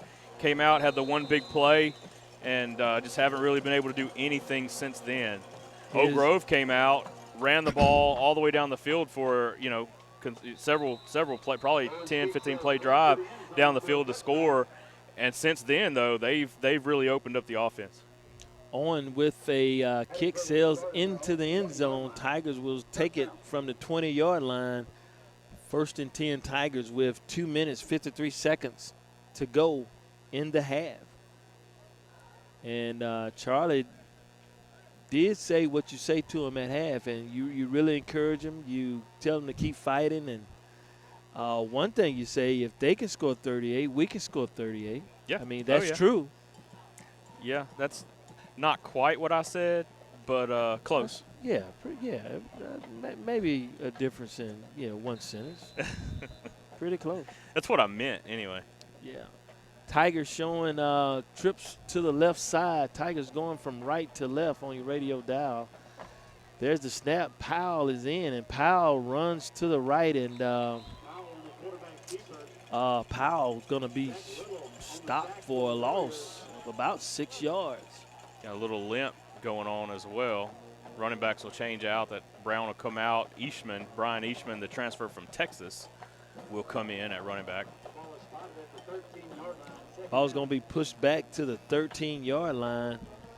Second down and 17. Actually, a 7-yard loss by the Tigers. They've been behind the chains all night. I mean, they haven't. I think one first down Yeah. on this play, that shoestring catch. Mm-hmm.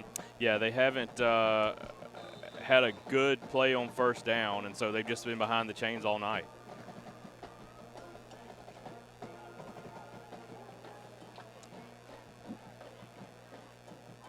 Tigers sends a man in motion. That's Walton Thompson. He's going to now have trips out to the right side. There's a snap. And there's a keeper by Powell.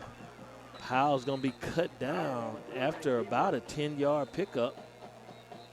Yeah, looks like just past the original line of scrimmage, so that'll make third down a little Wow. more And calls a manageable. call timeout. Yeah, it gave up a 9-yard gain, a 10-yard gain. He's mad. Well, he called a timeout because he wants the ball. 1:45 left in the half. Tigers down 38-7. Warriors still have one timeout after this. Tigers with none.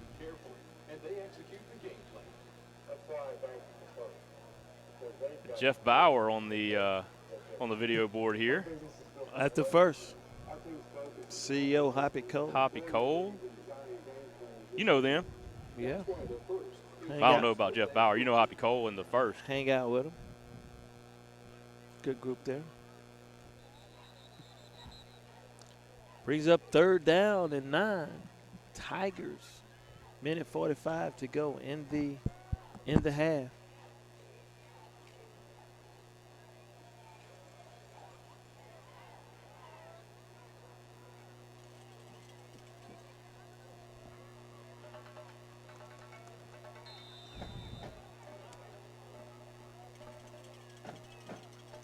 Tigers show a stack formation with the receivers and send one man in motion. Powell is going to sit back and just going to make a long throw, and he's just chunking it. We haven't been able to connect on that play all night. It's third down and 9. We throw a 25-yard pass. I don't know. Tigers will have to punt. Clock stops, minute and 39 to go. And Charlie, I would imagine the whole Warriors are going to come in to try to block it. Yeah, I mean, I don't know why they wouldn't. You said it, Causey. Tigers in a weird formation. You said it, Coach. They're bringing another guy on the field here. You said it, Coach Causey called timeout thinking that he wants the ball. That'd be a good way to get it in good field position. They're going to return. They got return on here. Ooh, did he call? I guess. Fair catch. Called. Yeah. I didn't see him signaling it. I didn't either. And he had a he had a touchdown, right. Fair catch called by the Warriors. They're going to spot it at the 42-yard line. So Warriors need 42 to get back on the board. Sophomore, number 86, Foster Mitchell on the return. Barnett's coming back in at QB. Like I expected. I mean, I Yeah. don't think they were ready to pull anybody just yet.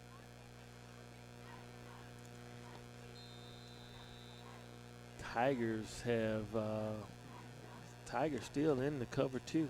Barnett with pressure on, and that's 14. Tobias Talked Hinton. about Hinton earlier, and he's able to knock that ball down and get in the backfield. Yeah, nice play right there. If you can't get to the quarterback, get your hands up. That's exactly what he did.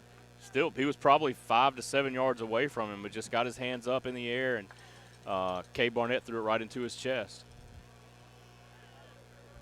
Warriors in the shotgun, looking to add more points. Double out wide receivers. One man in the backfield.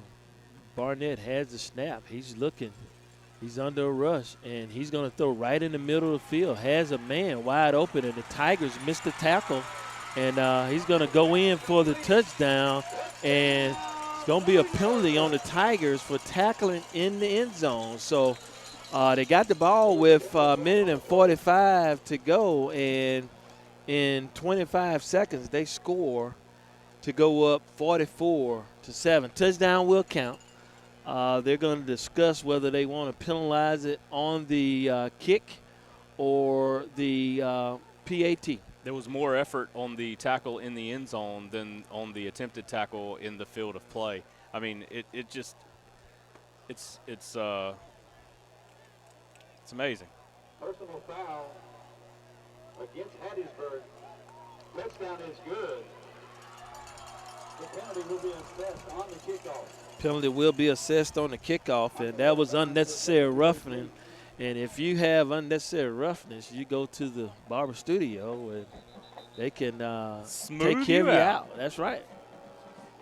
Go see Benny and the crew over there at the barber studio, and Coach Vance is upset about something, and he's talking to the lead official. It was definitely a late hit. I mean, I'm not sure exactly what he's upset about. It Look like Vance is pointing at about the 15-yard line. Yeah. That's where the receiver was just wide open, and maybe something happened before that. Right, yeah, I'm not sure. They're walking, Coach Vance is walking back out on the field with him. Chad's on the other end of the field, so he's not going to be able to overhear that conversation for us. Chad's not even looking at the conversation. No, I think Chad is looking at the video board. Chad, you listening to us? Yeah, I'm trying to see if I can do some lip reading from down here. Looks like Coach Vance, though, is not happy with what happened there. It looked like 26, Sir George, actually made contact with the receiver, but just didn't lock up, poor tackling, and then took out his frustrations there in the end zone. Yeah, Kick is just up. It is threw a good. shoulder. Just kind of threw a Warriors shoulder at him. 45, Tigers 7. Yeah, just kind of threw a shoulder at him at about the 15-yard. That's what you said. And didn't make the tackle. Oak Grove scores on a big pass play there to extend the lead. Minute and 20 seconds to go in the half. It's all Warriors. I am actually impressed with the Warriors. Yeah. Kay Barnett looks good. I watched a little of the video of the Gulfport game and saw him make some throws and make some reads, and was surprised to see the level of sophistication that they were playing with. Yeah, not bad at all. And he's a guy that waited his turn. He, just a junior, so he'll be back here again next year. Guy that waited his turn to play and is taking advantage of it now. The penalty, if you recall, is assessed now against the Tigers, and they're going to be kicking. Now, he may go for a field goal here, Charlie. That's what I would do. He's kicking it from the Tiger 45, and it is up. It is going to be wide left, and he kicks it over to the field house. Over the fence and all. Yeah, oh yeah, he kicked that one a long way. He's pretty good. Yeah, guys, I thought that was a strange call to enforce the penalty on the kickoff, as if you needed the extra yardage to be able to get it into the end zone. And I think you could have taken on that on that extra point and maybe had a chance to a 2-point conversion. But anyway, he does have a leg. Yeah, he didn't need any help, no doubt about it. John, you're an old kicker, right? John's a long snapper. Long snapper, okay. Long-haired, John long Arender, snapper. our producer. I saw that picture on Facebook, I think, this week. Jordan Willis back in for the quarterback position. Actually has a keeper there going around the right end, and it's going to lose yards again. And Charlie, I think I mentioned, right before this series, we've only had one first down. Yeah. John played at Brandon, and so on the picture you said eat dirt. Now it's like an eat dirt game, right? Don't they? Who do y'all play? Who? Pearl. Okay. Battle Rankin County there. There's an option out to the right side, and the Warriors are all over it. We're under 40 seconds to go in the half. Let's hope that Coach Causey doesn't call one of those timeouts he's got left. He's got one left. He could call it if he wanted to. I think he's going to let the Tigers concede here. Eat dirt. Third down and 14 for the Tigers. Tigers been behind the chains all night. Yep. Willis is under center. Gonna go I formation right here. I formation. Willis won't even snap the ball, doesn't look like. Well, he snaps it right at the end of the. Well, that's how. Well, that's going to be the last play of the half. Warriors take a 45-7 lead. Hattiesburg 7. Charlie, your thoughts? I'm sure we're not going to get Coach Vance. No, I don't think so. It was ugly, man. I mean, they had the one big play on the screen out to the left side early in the game, first possession, and since then have done nothing. Like you said, they may have run one play from, ahead of the sticks from inside the 10-yard allotment there. Pretty much every play has been and long, second and long, third and long, something 12, 13, 14. I mean, they just haven't been able to do anything at all. I was going to say consistently, but even once, the Tigers at the beginning of the night just looked very lethargic coming out. Yeah. No energy, no pep in his step. And have all night. I mean, it's just been one of those things. And again, the further you get behind, the more you start to feel that way. Sure, absolutely. But if you come out that way, then you get behind, it just makes it worse. And so we'll see what they can do in the second half. But we got a group of Tigers that are still on the bench that didn't go in at the half. Yeah, all the coaches are in. I wonder if they're about to do something. The cheerleader sponsor was just talking to them. Do what? What could they be doing? No idea. Yeah, John was just saying it could be some of the JV guys, ninth grade guys that maybe Coach Vance doesn't want to hear the intense message that the team is about to get. They might need to hear because if they are ninth graders, they're going to come out here at least two more times. So they might need to hear it. Yeah. They are sitting on the bench. There are 7 of them. Well, one more time. Excuse me. 10. One more time. Yeah, they'll be here Ooh. as 11th graders. Well, what we'll do is actually with COVID, we hadn't prepared this year for guests because we didn't know how far we would be playing. And plus, usually when we're away, we don't have much going on. So what we're going to do, we're going to take it back to the studio, and we'll come back on. We got 18 minutes here at the stadium, so we'll come back on in about 14, 15 minutes, and we'll be right back. And you're listening to or watching Tiger football. We'll be right back for the start of the third quarter.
I like it. Talk about I like it. sports. Here's your kick. We're getting ready to start. That's the start of the third quarter. Tigers is going to actually take the kick, but it does go into the end zone for a touchback. Tigers will take it at the 20. So we are back to football now. We didn't, and we said we were going to take breaks there in halftime. We didn't even take any. We didn't just miss a talked. beat. So Miss Anna is so happy. I know. Shout out to Michael Poe and Ted Tibbett, and now we can say Charles Stewie Yeah. and Anna Poe. Anna Poe is running the soundboard for us tonight, doing a great job. Her first time. Team at WMXI 92.7 and 98.1. So thank you for broadcasting Tiger football. Jordan Willis with the snap hands it off to Andrews, and Andrews fighting for yardage. He's a little fired up, looks a little different. Going to pick up about 8 yards. Yeah, strong run right that there, carry. Jaquez Andrews. Chad, did you hear anything at halftime, or were you kicked out? As well as Akili Dobbins on the tackle for Oak Grove. Second down. We got I think Chad's too far away. Yeah. We'll get with him in a minute when he's in better position. About a 7-yard pickup. Willis in the shotgun is going to give it right back. No, he's going to keep it and is going to roll to the right and going to have a first down. Ball pops out and looks like oh, my goodness. Tigers get something going right there, and then Jordan Willis coughs it up. The Warriors will take over here at the 35-yard line, 36. So an opportunity for the Tigers. It looked like a promising possession here. Ends in a turnover. That's 4 Tiger turnovers. Just hasn't been the Tigers' night so far. Jordan Willis fighting for a first down right there. Had the first down. Coughs the ball up. Got to learn to go on down on those. And quarterback Barnett still in the game for the Warriors. I do like this digital down marker that the Oak Grove chain gang has over here. Empty backfield now for Barnett, and he's looking over, and he's under heavy rush. Makes the catch out to number 9. That's Newell. He's still on his feet and going to have about a 15, 16-yard gain inside the 20, down to the 19. Warriors in the red zone. You talked about how good Barnett has looked, and that time took a big hit and delivered that ball under pressure right on the money to E.J. Newell. Newell came out of the backfield and went into the slot position and didn't have anybody on him. The linebacker didn't go with him. There's the handoff to Newell. Newell's going to have about maybe 3 on the carry. He's knocked down. That's number 14. That's Hinton for the Tigers. Yeah, Tobias Hinton still playing hard. Going to bring up second down and 7 for the Warriors. 10 minutes, 13 seconds to go in the third. Tigers trail 45-7. Opening drives with a fumble. There's Barnett for the pass play, and Walton Thompson actually breaks that up. Good play by Thompson and went directly in the sight of the receiver, and that's what you got to do to break that thing up. I thought that was a sure touchdown pass right there. He had the receiver wide open. He Walton closed. Thompson, He closed that. Walton Thompson closed quickly on the receiver, able to break the pass up. Brings up third down and 7 for the Warriors. Thompson playing safety. Ball's on the 19-yard line. Rolled out by Barnett, and he's going to be short of the first down, maybe right on the sticks. Let's see where they marked it. I think he might have fallen for Fell it. forward? Yeah.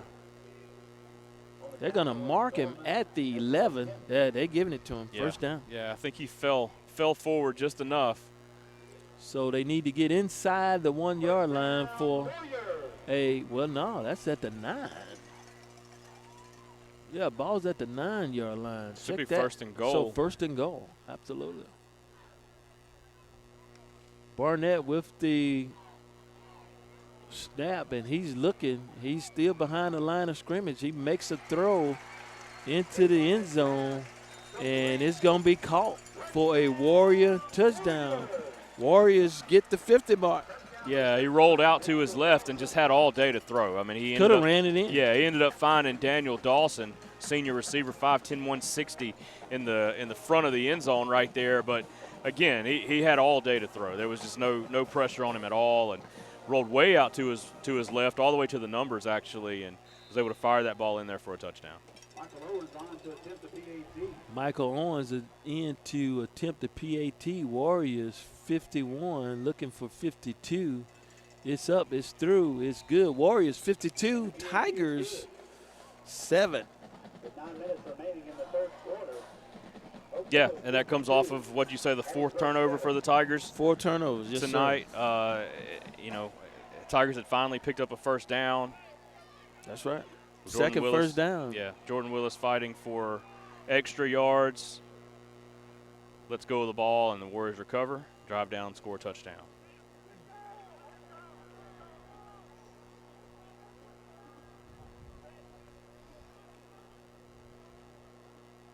Jermaine Brown is actually listening to the game. So, Charlie, John, get ready. Jermaine went and Googled to see how long the field goal was. And I said 48. I seemed like I remember 8. And per this text, it's a 58-yard Yeah. 58-yard kick to win the ball game 30-28. Yeah. So I thought they won by 1. And it was actually, they were down, so they won by 2. There's the kick by, I think this kid could kick a 58-yard. I think you might be right. Leave it to Mr. Jermaine Brown to. Well, at least he's listening. We know we got one listener out there or viewer. I'm not sure if he's watching or viewing. You know, we can't be too mean to Jermaine because he did bring us batteries tonight. He did bring the batteries. Chad's sideline mic was batteries were dead. That's on me. Jermaine saved us. He brought some batteries. Well, I told him run right over to Dollar General right there, and he did. And if anything, we owe him a buck. We do. Tried to charge Chad for it. Chad said just bill it to Jerome. Thanks a lot. Jerome's going to take care of that. Willis in the shotgun for the Tigers. Actually hands it off to Andrews, and Andrews is going to bust up the middle. May have an 80-yard touchdown run. Better He's turn at it the on. 15, 10-5 touchdown, and he's dragged down at the last moment. Touchdown, Andrews. Wow, 80-yard touchdown run for Andrews. Yeah, nice touchdown run there for Jaquez Andrews, right up the middle of the field. Almost got caught right there at the goal line. Horse collar tackle, I believe. He's got to be gassed. Yeah, he's got to be tired right there. He's coming off the side here. But, yeah, nice play right there by the Tigers and give them a little bit of a spark. Makes it 52-13. I don't think they've taken their defensive starters out either. So, will or have them. It doesn't matter. Yeah, It's I'm an not sure. 80-yard touchdown. Now the Tigers are looking for the look like they're going for – no, they're going to kick it. Not sure what they're going to do. Bringing in another holder? 2, 1. Tigers are going to get penalized Delay again. for a delay of game. That's going to push them back 5 yards. Chad, you may know what happened right there. It looked like the wrong player was in there, and the holder. I don't know if one of them thought they were going for it, and one of them thought. I don't know. Yeah, we actually didn't. Coach Vance on the pre-play, he thought there was a horse collar there on one of our best players, number 2. So he was complaining to the referee about that, and I think we just didn't get the call in time.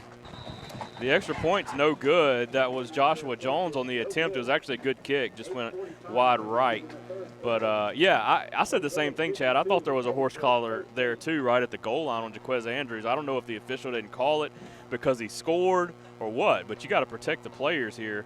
That seemed to be a pretty obvious horse collar. When Coach Vance get to moving those hands and pointing, and, he's mad about that. He wants that horse collar called. Yeah. Oh, yeah. I don't blame him there. Yeah. Chad, you were trying to tell us what happened at halftime, man. Tell us what happened. Halftime was a closed-door session, guys, so I don't have anything to bring to the broadcast on as far as what happened in the locker room there at halftime. Well, Pastor Chad, I'm just hoping you were able to lay hands on everybody and pray for at least a good spirit of coming out of there. I was going to say, Chad. Hey, you got him to score a touchdown, man. Chad's the pastor at 4 Points Church, and he probably couldn't repeat to us what was said even if you heard it. So probably better off. Tigers are set to kick off, and that's Joshua Jones again set to kick off.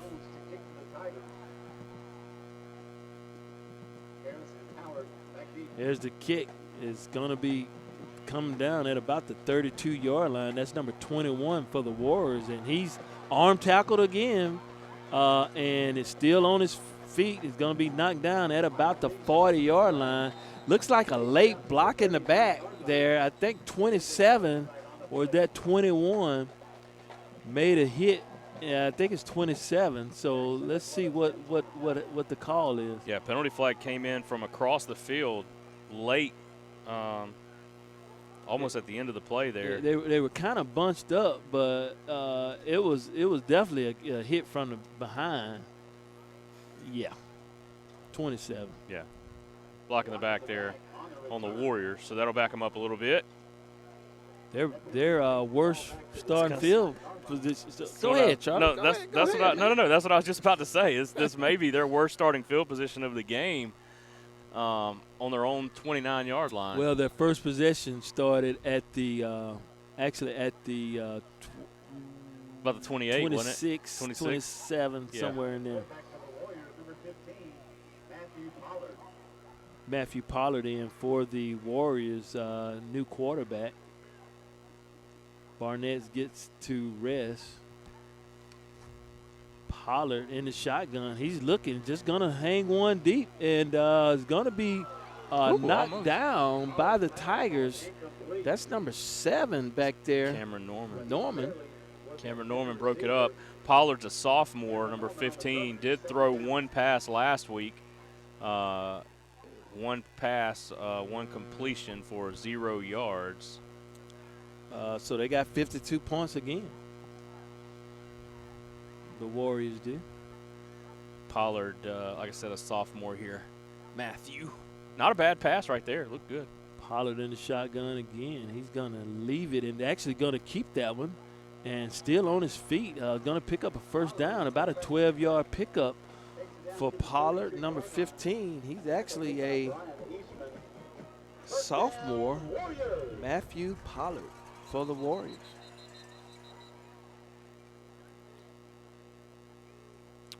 Got a Tiger down. That is Eastman. Looks like cramps. You got Joshua Jones trying to help him stretch it out.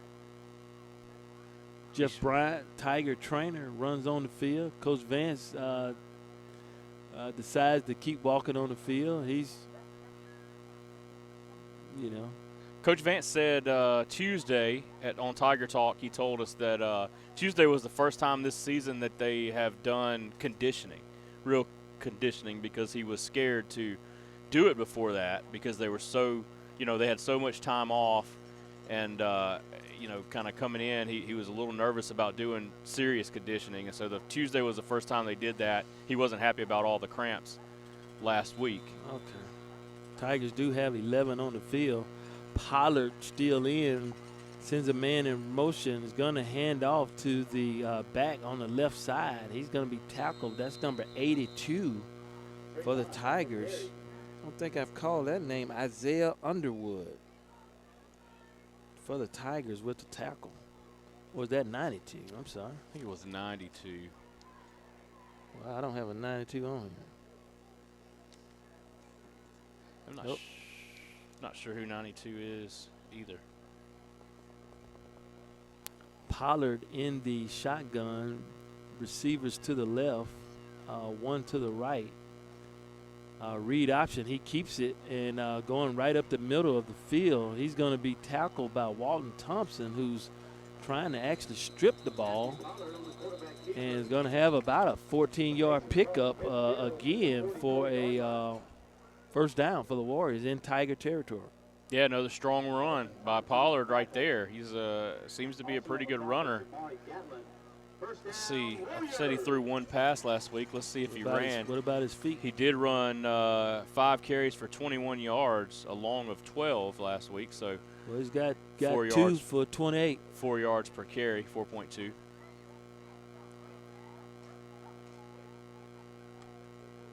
Morrow takes the snap. He's going to leave it with his back, and a great tackle out there for the Tigers. That's number 19 for the Tigers. That's Jones, Mikael Jones.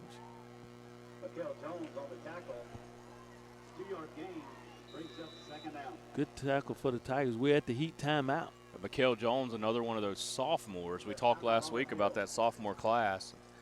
He's another one of those guys that some real potential in that class. Coach Vance talked about him on Tiger Talk too, about how there's some real potential there. Well, I tell you something. Coach Vance told me probably in early August. He said, I asked him, what the team looks like. And he made this comment. He said, everybody better get me now. And when a coach says that, he's kind of admitting, what his team looks like at that point. And if there are folk who tend to beat him, they better beat him this year, because the years upcoming, that won't happen, Right. To add live to what he's alluding to. Yeah. Everybody better get me now. It's a strong message. We'll see if he can follow through with it, but strong message, and that's what, you want to hear that. Coach Vance doesn't lack confidence in his teams. Who? Vance? Yeah.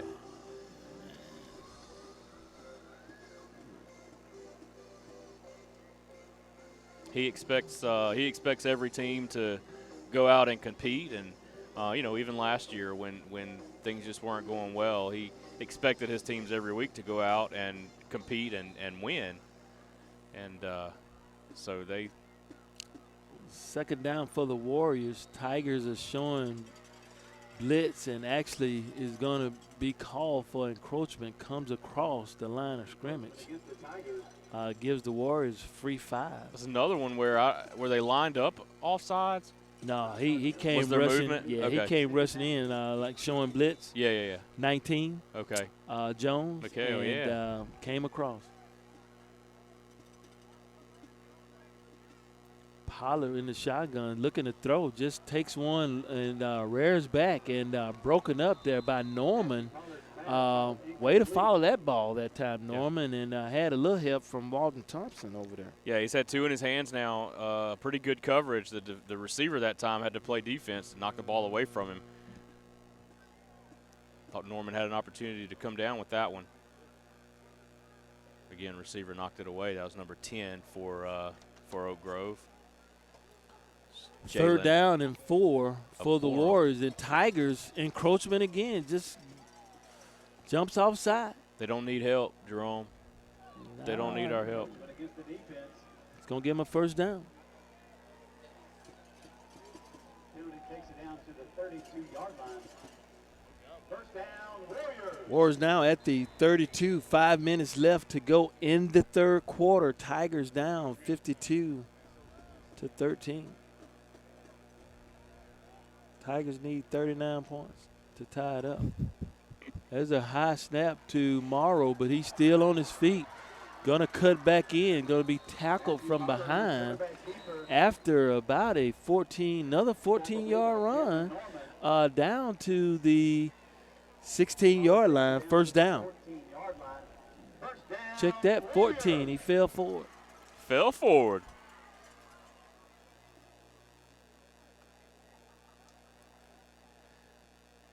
Oak Grove just using the run game now to back the Tigers up and run some clock at the same time.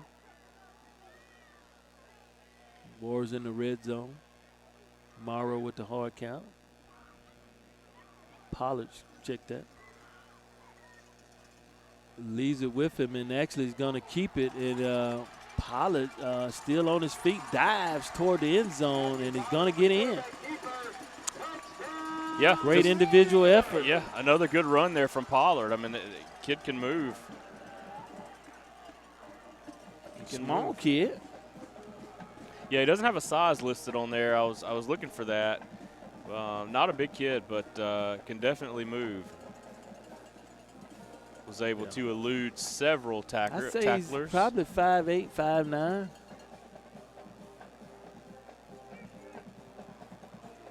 10 at the most. 10 at the most. I'm going to go measure him in a minute. We'll get Chad to measure. Yeah, where you at, Chad? Chad's a tall guy. Go stand beside him, Chad. See how tall he is. Owens in for the kick. We've seen a lot of Owens tonight.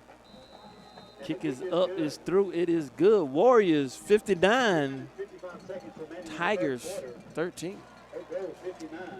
Now we've played 20 times. This may be the worst score ever for the Tigers. It's got to be close. And, hey, this is it. Trust me. Anna, we're just keeping it here too. So John, you about to look it up? We're good, Anna.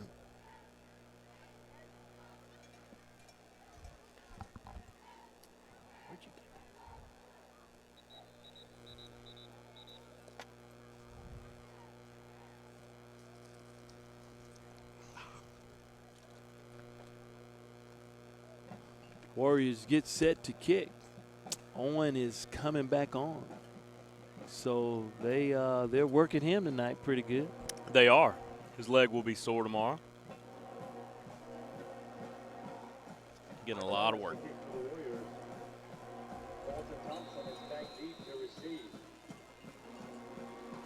Thompson back deep to receive for the Tigers. There's the kick, and maybe they did wear into him a little bit. He kicks it down to the 1. Thompson's at the 20, trying to follow his blocking, and didn't catch the lane. Going to be down at about the 26. Tigers have it in their best starting field position of the night.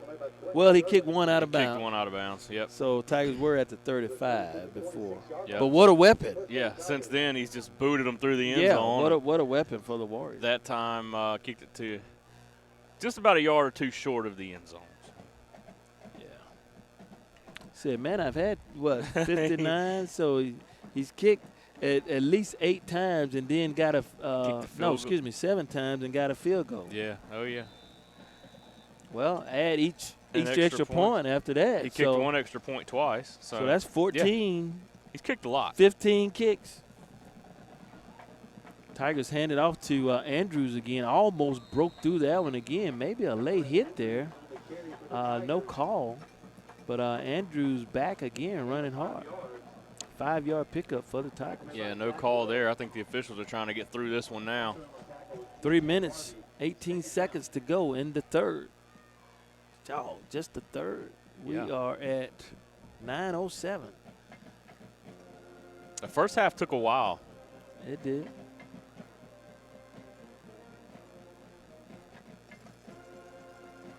There's the handoff again to Andrews, and he is met at the line of scrimmage by a Warrior.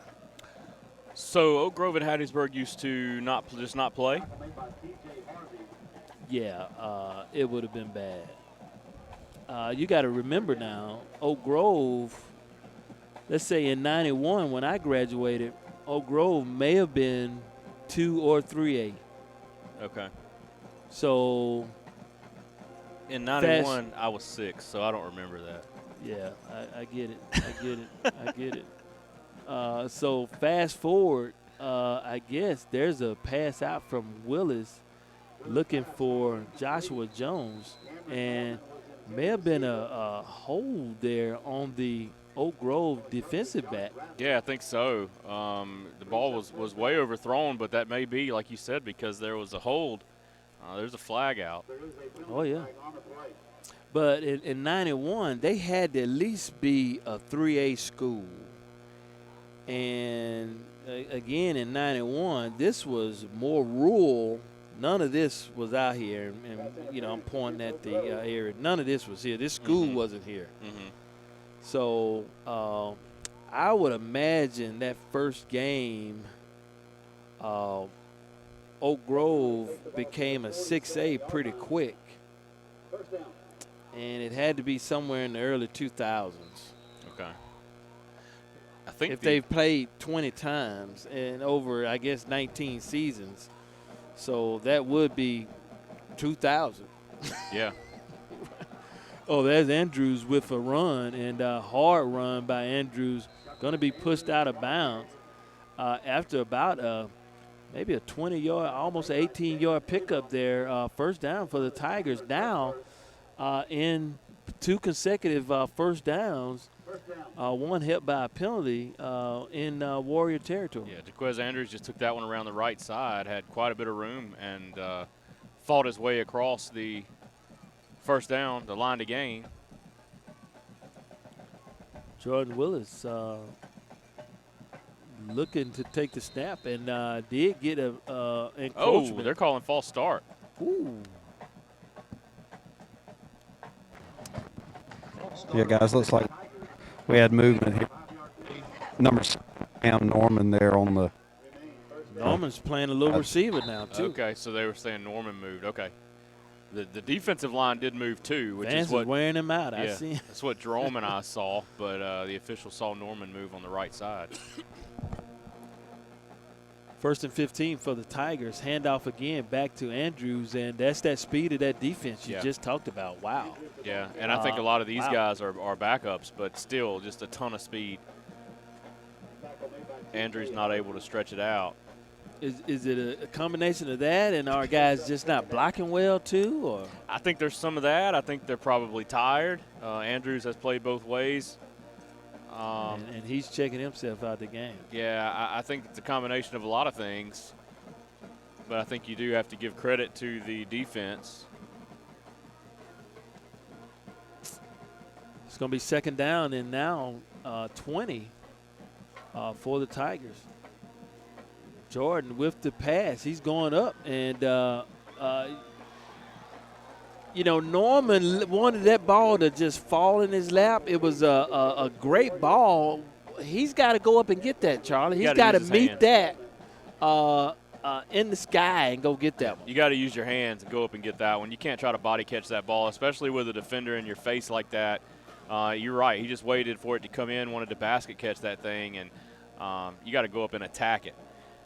Norman usually plays more DB than receiver, and that's one of those skills that receivers, which DBs should know too, but you got to go attack the ball. Third down now for the Tigers. Ball's at the 45. Screen plays on. That's out to number 15, Bubba Screen of the Tigers, and he's going to get back to the original line of scrimmage to bring up fourth down, and, well, fourth down and 11. Let's see what Coach Vance does, and that's going to be end of the third quarter, and we'll take a break. You're listening or watching Tiger football. We'll be right back in 60 seconds.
We'll take it. We're back here at the campus of Oak Grove High School in West Hattiesburg. Tigers with a fourth down to start the fourth quarter. Tigers still trail 59-13, and the offense remains on the field. Yeah, offense down in Warrior territory here. Fourth down and 11. Tigers send a man in motion. Ball's at the 38-yard line, and there's a wheel route, and Jordan just missed him. Nice wheel route for the intended receiver, Ford, and Jordan just missed him on that play. Yeah, Jamel Ford down the left sideline was wide open, and you're right, Jordan Willis just throws it over his head. That was an opportunity for a big play. Would have been a first down for sure. Big opportunity right there. Coach Vance calls him over. Yeah. He just says, "Come see me." not able to capitalize on that thing. And Coach Vance is holding his hands up above his head. He's showing him. I don't know if he's saying, "Hey, you got to hit him in the chest motion or what." the Yeah. motion and the throwing motion is kind of what I'm seeing that he's talking about. But Yeah. easily a good throw would have sent a man in for a touchdown. Yeah. It's another Warriors- opportunity lost right there for the Tigers. Warriors counter, come back with Pollard. Ball's at the 30. I said 38. It's actually at the 36-yard line. Pollard's going to actually keep it running right. Oh, he drops the ball. Pollard just fumbles it. And he wasn't even hit, and he just lost the ball. Yeah. Tigers will recover. That's 14, Tobias Hinton Yeah. on the ball. Lost that one all on his own right there. Pops up right in the middle of a bunch of Tigers. Tigers fall on it, and you get the ball back. So they'll get another opportunity. Maybe we run that wheel route again over there. Yeah, maybe so. I mean, we saw Oak Grove do that 3 plays in a row over here against Cameron Norman when they saw something they liked. The Tigers saw that. Jamel Ford was wide open. You may see that play again here on this drive. Why not? Ford scored the touchdown on the opening drive, the Tigers' opening drive of the game. Now, I've seen us score 28 points in 4 minutes. We always go there. I've seen it. I was on there saying, "Hey, we need to go ahead and pull the starters, blah blah blah." And Lord have mercy, there's that pass out to. It's going to be overthrown, looking for Thompson. But I've seen us do it, and somebody called it the miracle in between the bricks. Miracle I believe. between the bricks, yeah. Wow. That game used to be on YouTube, and I was looking for it the last few weeks, and I think they taken it down, or whoever had it up there. We had the jug at Tiger Talk. We were talking about it the other night when we looking at the scores. Well, I put it out there in the chat. Yeah, okay, that's right. There's a pass out, bubble screen out to Jones, number 1, and I know exactly what Coach Vance is saying. Man, you got to make that block. Yep. To the slot receiver. Brings up 3rd down and 5. That's number 15 he's talking to for the Tigers. It's Jamel Ford. Receivers have to be able to block. You know that you get all the publicity and all the credit when you catch a big pass, but you've got to be able to help your partners out too. Throw a block for them every now and then. Tigers with a lot of time here, waiting on the play call. It's not hard to block a DB, Jerome. Well, a lot of cases you stand in front of them. Yeah.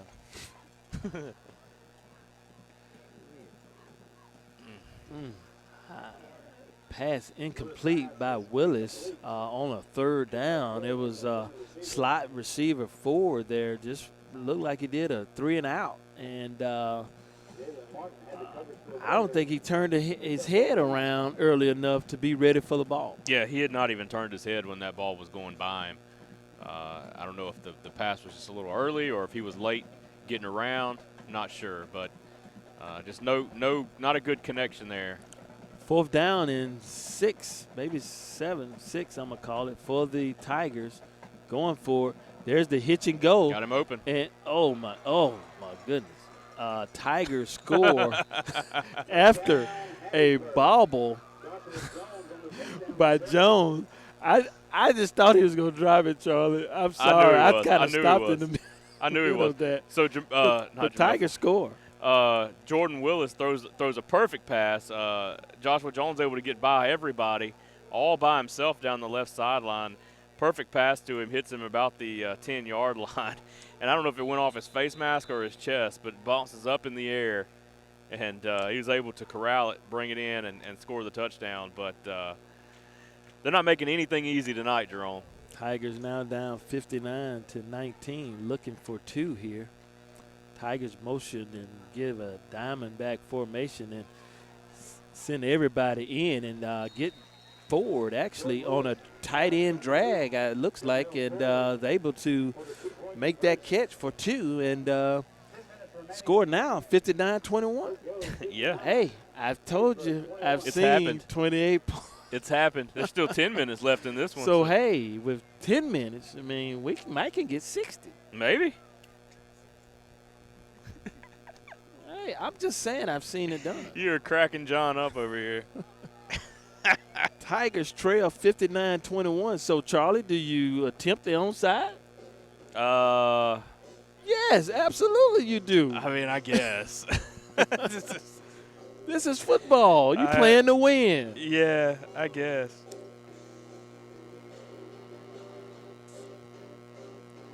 Look like they talking about it. And see, when you talk about it for a long time, as the Tigers are doing, you may come out and try it, but it's not going to be successful. It's not going to be good. I'm guessing that they are not going to try the onside kick here. You and John both think that it's a good idea. John thinks it's coming, actually. Actually, it is coming. It is coming. It's coming. Yeah, Going to the left side. They're going to try it right here. Go ahead, man. Go. Joshua Jones to kick Here's it. Joshua Jones. Yeah, there it is. There's the high ball. Hit him. Ugh. Tigers was close to that one. Excuse me for yelling. Yeah, I think the kick was a little too deep. It was a long. Yeah, it was a little too long. Yeah, exactly. a little too deep. The return man actually caught it at the 42-yard line. That ball probably needed to be up around the 47 or 48. Hey, Ben, if I could have your attention, please. Yeah, Immediately agreed. following the game, we ask you to It did take the big bounce that you want. Immediately Yep. following the game, please exit the stadium. You may wait for the players outside the stadium. Thank you. Lee Roberts, the PA announcer here, just announced that when the game is over, please leave. Don't hang around. Now, he said, please exit the stadium when the game is over. Pollard back in at quarterback, and he's going to keep this one again. And actually, he saw Big 70 coming at him, and he just takes a dive. He said, you ain't got to go home, but you got to get up out of here. That's what Lee Roberts said, former Golden Eagle great.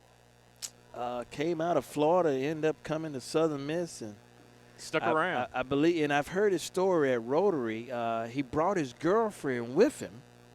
They ended up getting married while he was in their junior year, and he becomes all-conference quarter. Tomasio Robinson out there on the tackle for loss, and they end up getting married, and I think they have about 3 boys.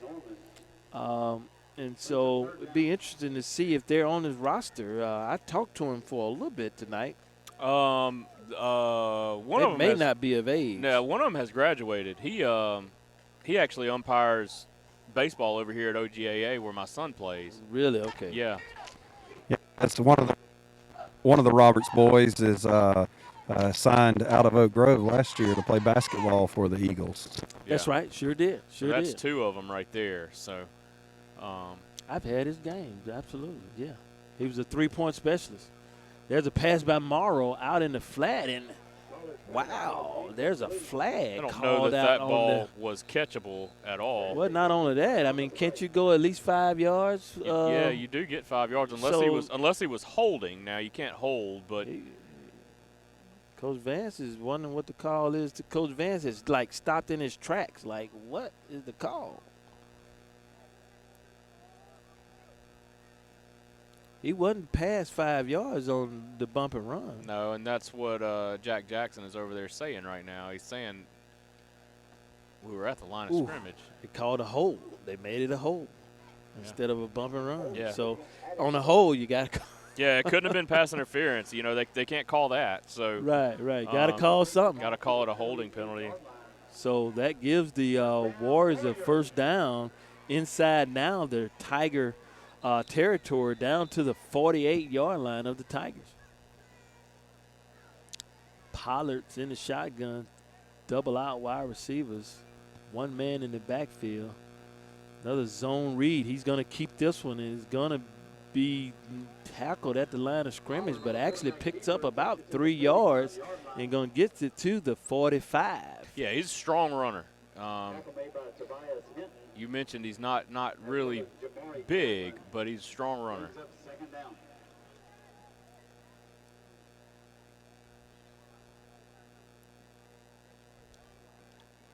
Looks like he just got a strong build up top, too. Mm-hmm.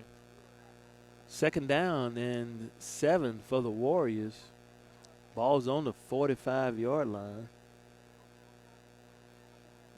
7 minutes and 40 seconds to go. There he is. He's on a keeper again. Tomasio Robinson tackles after a 1-yard pickup. Third down now for the Warriors. Third down and 6. Third down and 6. See if we can stand up here again, Charlie. Yeah. Well, you know, I've seen him score 28 points in less than 4 minutes. I'm thinking Pollard run right here. I actually have not seen that. I wasn't at that game. Man, there used to be a video out there about it on one of these prep sites, and it ended up being on YouTube, and I can't find it anywhere. John, that's going to be your task to find that video. There's Morrow. He actually is going to leave it in the belly, and Tigers swarm. Yeah. And that's Tomasio right there with that hit. Yeah, the initial contact initial contact there was Braxton Bolton for the Tigers, but Tomasio came in and cleaned it up. Cleaned it up hard. That backed him up. That's a loss on the play. Right. Brings up now a 4th down and 9. Loss of 3 yards. We're now 6 minutes, 25 seconds to go in tonight's contest. Tigers do have to get the ball to score 28 points. They do. Yeah, I've seen it done. It's happened. Warriors sent a man in motion, and timeout by Drew Causey, something he didn't like there. And 6 minutes and the clock is still running. The clock is running. Why is the clock still running? They just ran 10 seconds off the clock. They sure did. They gets it to 6 minutes. They said, we'll stop it at 6 minutes. Yeah. After the official signal timeout, they let 10 seconds run off the clock. Right. You know, what's that about? And that's and so everybody would know that's not an Oak Grove person. That's a hired, paid referee doing that. Yeah. You know, I think sometimes fans get to think, oh, they're cheating. Home Well, clock. no, the home clock is controlled by a neutral party, and it is the officials for the Hattiesburg Officials Association. So Yeah, let's debunk that theory, right? It's now. an official in an official's uniform, and it's a zebra. That's right. We've actually sat by them and watched them do it, Charlie. Yeah, they won't talk to us. We tried to talk to it was here. We tried to talk to them a couple of years ago here about a play, and they were like, we can't talk about it. Like, what did you see on that Yeah, call? we're like, that's not a penalty, right? Oh, we can't talk about it. 4th down and 9. Empty backfield now for Pollard, who looks to throw on this play, and going to have a man wide open. And they fooled the Tigers there with a kind of looked like a pick play that broke a receiver wide open, number 86 for the Warriors, Mitchell. That's sophomore Foster Mitchell. We called his name earlier. He Is that Jordan Mitchell's little brother?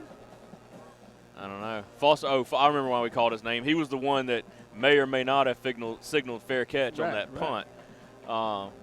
Yeah, there's a touchdown pass for 47-yard touchdown for Morrow. Now they get 60, Charlie. Yeah. Same kicker. Owen is in. This is a different kicker. Is it? Yeah. That's 81. 81 is Quinn Sermon. It ain't Sobies, is it? No, it's Quinn Sermon, wide receiver, a sophomore wide receiver, the kicker that time. Oak Grove has Same two young result. men running down after every score with the American flag and a flag that says "Can't touch this." Yeah. Like MC Hammer Yes. can't touch this. Hammer time. So okay, we That was talking. before my- I was that just was about to say before my we time, talking too. age. What do you know about that? And then what do they know about that? Yeah.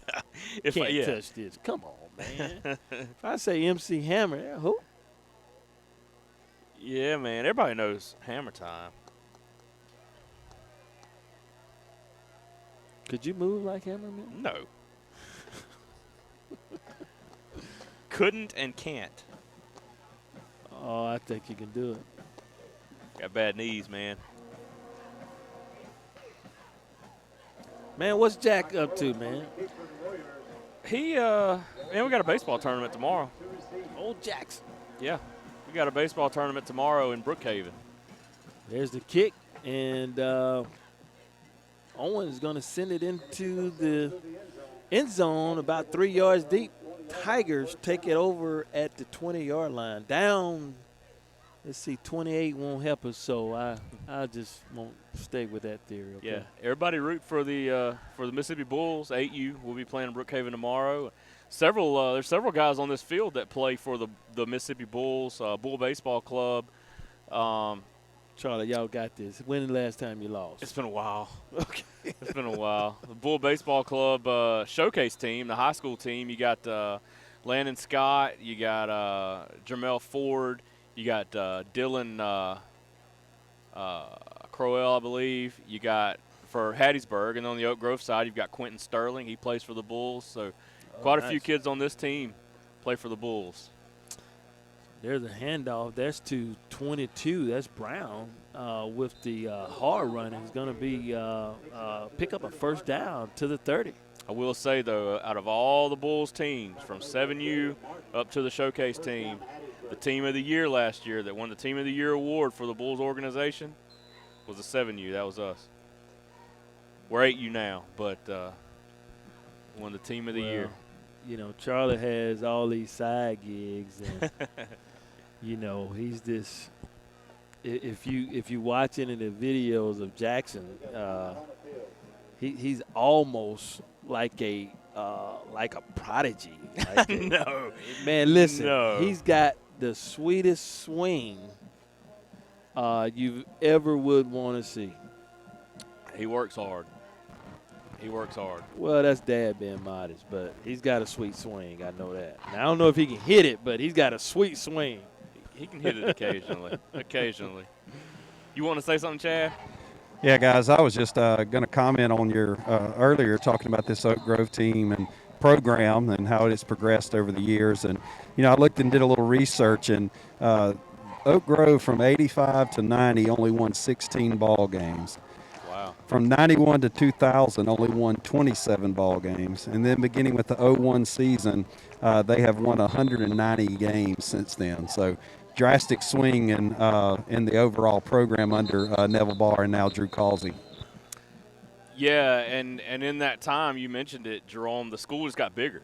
You know, it got bigger. You got a larger talent pool to pull from. The coaching obviously makes a difference as well. Well, even in those days, as you give those numbers, Oak Grove under Harry Breland was always a state perennial power in baseball. Mm-hmm. So what I'm told and reminded of is that Neville Barr said, well, if you got those type of athletes who can do it in baseball, then, you know, transferring some of those guys into, you know, football players to be talented athletes, sure, we can win out here, man. And as I said earlier, there was just this fear factor on, you know, the likes of Hattiesburg and, you know, the size and everything surrounding that. And Willis throws an incomplete pass on first down. One Tiger lost a helmet. That's 55. He's going to have to check out the ball game. And Willis just trying to throw like a 2-yard out and unsuccessful there. Yeah, it was intended for Jeremiah Graves. Yeah, Neville was here for a while, wasn't he? I mean, he was 10 plus. Yeah. After leaving Petal. Yeah. That added to that rivalry. There's the bubble screen again for the Tigers and incomplete. And Yeah, Oak Grove and Petal hate each other. well, and Neville's a part of that history. Neville was the head coach at Petal and came over to Oak Grove. Okay. Yeah, they do not like each other at all. Well, and before that, he was at Sumrall. Okay, so he coached all these teams around. Yeah, yeah, absolutely. Neville Barr. He went in the Hall of Fame, I believe, last year, or maybe year before last. Speaking of Sumrall with the Hattiesburg tie, did you see that Larry Knight resigned at Sumrall? No, I didn't see He that. took the pitching coach job at Jones Junior College. Wow. Yeah, so Larry Knight out as the Sumrall head baseball coach, former Hattiesburg head baseball coach. Well, Knight won at least one at Hattiesburg High before he came. So I would imagine what this is, he's got his 30 years in the state retirement, or 25 years, excuse me, plus in the state retirement, and is now in the junior college system. And I think that system is a little bit different from PERS.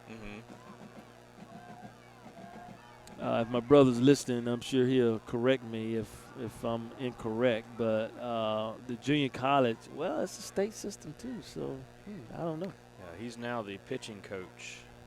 Announced that this week? It may have been last week. This Okay. week or last week. Yeah, it was recently. Brother,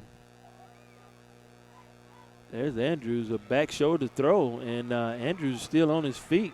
That ball was thrown from the 30-yard line. That's a 70-yard touchdown pass to Andrews, a back shoulder throw there by Jordan Willis for a Tiger touchdown. It was actually to Joshua Jones. It was a back shoulder pass, and he would just outran the defender right there. I thought he had an opportunity to tackle him as soon as he caught it, and Jones took off, outran the defender. Jermaine just did correct you. Yeah. Thank you, sir.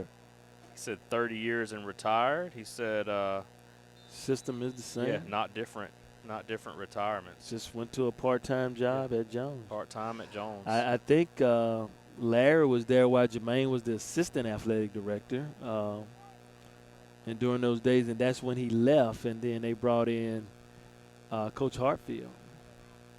Tigers with the two-point try, unsuccessful. Jordan rolls out to his right and under heavy pressure and unable to complete the pass.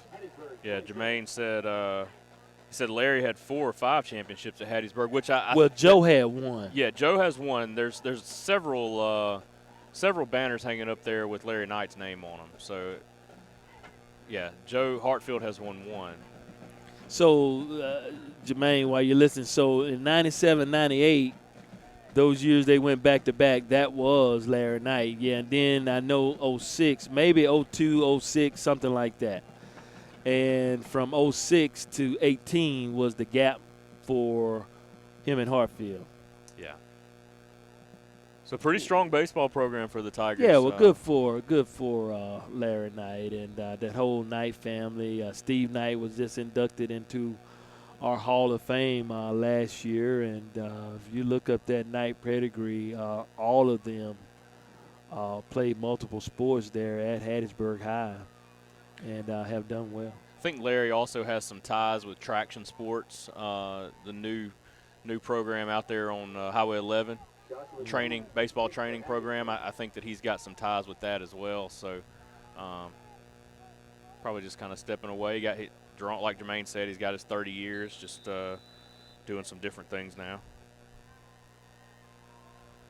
Another onside There's kick another attempt. onside kick by the Tigers, and I got a lot of folk giving me the rules, and you know what? Those rules have been under attack here in the Mississippi legislature, and I know former Representative and Hattiesburg Mayor Toby Barker is aware of those rules. As recently we've seen a couple of Pine Belt legislators retire or resign after being elected because of the rule to either take your pension or your income as a legislator, and somehow or another that hadn't gone well for everybody who would want to take their pension, as I would want to take my retirement too. And so, but outside of that, there is a 90-day rule where you have to sit out and then you can return as a part-time employee. Thank you, Mayor Barker, for that. A true Tiger. listening to the end. I was gonna say, is Mayor Barker listening as well? He's listening to the end. We got to get. We need to get Mayor Barker on Tiger Talk. Well, we talked about it, and he had a big council meeting. So if he's listening, continue to listen, we'll pencil him in for this week coming up. We can talk about everything going on in Hattiesburg, and we'll talk about Hattiesburg Tigers. Wow, nice and all kinds of cutback stuff. there by the running back for the Warriors. Picks up about 9 yards. 40-yard line to the 39. Nice run there for the Warriors. Third down. 2:33 left in the game. Warriors up 66-27 over your Hattiesburg Tigers. You know, as we wind this down, Charlie, it didn't look like the game that we thought we even wanted to be in the game, as the demeanor of the entire team just didn't seem right going into the game, at the start of the game, I should say. Right, it didn't. You're right, and you know, I don't know what factors played into that. Don't know why, but you know, that's one of those things that has happened. They'll learn from it. Coach Vance will. He's the ultimate motivator. He will definitely let them hear about it, and. I laughed at Coach Vance this week. So Saturday's paper said he was quoted to saying, "You don't want to lose this game on You don't want to be the first one ones to on the lose. new turf." Yeah, on the new turf. You don't want to lose the first game on the new turf. Yeah. So I texted him that, and he said, "Man, you got to find motivation everywhere." Yeah, we talked about that on Tiger Talk too. Did you really? Yeah, yeah. I said that's a real coach thing to say. I said only a coach would come up with something like that. And he said sometimes you got to dig. You know, you got to find something to use to motivate, and that was what he used, and it worked. It sure did. Wonder what that score is with Laurel and Petal now. I'll look up some scores. Let's look up some scores, because they told us when the game is over to get out of They here. did say leave. You ain't got to go home. Picayune up 34-27 over Gulfport. Oh, Gulfport may not be that bad unless Oak Grove is just that good. West Point did beat Tupelo 24-14. Petal beat Laurel 38-12. East Central 21-6 over Hazelhurst at halftime. That's the most recent score we have on that one. Moss Point beat Gaucher 47-21. Stone beats Hancock 34-9. Excuse me, that one's not over yet. West Jones in the third quarter 12-2 over Wayne County. Pearl River Central beat St. Martin 19-17. Pass Christian 31-6. Fumble, ball's on the ground. Tigers are going to get it. I've seen 28 points. Van Cleve 27-7 over Long Beach. So those are some of your scores from around the region. I got a final for Petal 38-12 over Long. That's what I told you. You did say that? CFO, Dee Dee Lowry, shout out. Sends the message. She's a Petal Panther. Guess she's listening. Shout out. 38-12. Yeah, ought to be a good game between Petal and Oak Grove. That one should be coming up here not before long. They usually play because they it seems like they usually play pretty early. We're 25 seconds before the final buzzer sounds. Jordan Willis hanging one up long, sends it down to about the 20-yard line, knocked down by the Warriors. Yeah, that pass intended for Jamel Ford down the left sideline, and good coverage by the Warrior defender. As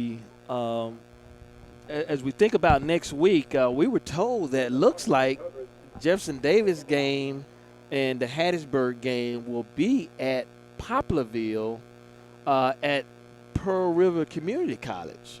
So we're trying to get facts on that, and we'll let everybody know through the email or internet and go and just check that. But that is unconfirmed conversation about that, and if that is, we may not be outside, Charlie. Maybe not. Maybe not. If it's anything like the press box at Gulf Coast Community College Oh yeah, We'll be in Ferguson, nice yeah. place. Nice place, absolutely. Yeah, Oak Grove plays Petal October the 2nd, so that one in a few weeks. That ought to be a good matchup.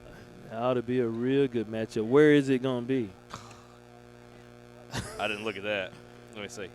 I got it right here. Jordan Willis rolls out. He's just going to run up the middle and actually cut back, and he's going to crack back by the Tigers. Just threw the flag. And I knew it was coming. Yeah. Wow. I actually thought that was a legal hit. I thought he got his shoulder around him right there.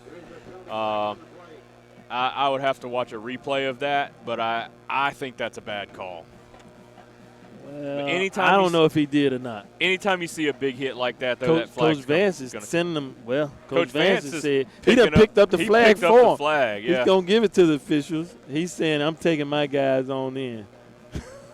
Yeah, he threw the flag back to the official. I personally think that was a bad call. Again, it's the end of the game, 66-27. That's going to be the final. But to me, come on. Vance didn't want to shake hands tonight. He's a little perturbed, and he's just taking the Tigers on off the field. I think there's a reason for that. We won't get into it, but well, hey man, listen, yeah. we gonna run up the clock too now, right? Yeah. So hey, it is what it is. No, I think there's a. Yeah, that's right. Well, so if you're listening, they're not shaking hands and carrying on because of COVID-19. That's what it is. Yeah, I didn't even think about that. That's what it is, man. I was thinking a different reason. Because we didn't shake Laura's hand last week either. We didn't. See, that's why it's good to have producers around us. Yeah. We get to speculating, and folks get to hearing us and thinking, oh, hey, he's got a bad attitude. They don't want to shake hands with nobody. That game is at Petal. Oak Grove Petal is at Petal. Yeah. Hey, but there's conversation to try to get it at USM. Maybe to spread everybody out. Yeah, well, maybe so. That wouldn't be a bad deal. So. Didi would get the box. Be in the first bank suite. Nice. Your final here in West Hattiesburg. Tigers fall 66-27 to a very good Oak Grove team. Final thoughts, Charlie? Tough game from the very start. I mean, Oak Grove on the opening possession of the game drove right down the field, all runs, run all the way to the end zone. And the Tigers had a little bit of a spark coming out of that. Hit the screen for a long touchdown pass. But then after that, it was pretty much all downhill. Most of their points came here late in the game. We won the fourth quarter. Yeah, definitely won the fourth quarter. Yeah. Hope to learn and move forward and come back next week with a little bit better game. But we'll talk to Coach Vance about it Tuesday night. We'll see what he's got to say and what he thinks, and we'll move forward from tonight. You got to flush it and move on. Well, they told us we need to go, and we're going to do just that. And we thank you for tuning in each week and supporting Tiger football. For Chad Davis, our sideline reporter, and Charlie Rogers, I always want to give a shout-out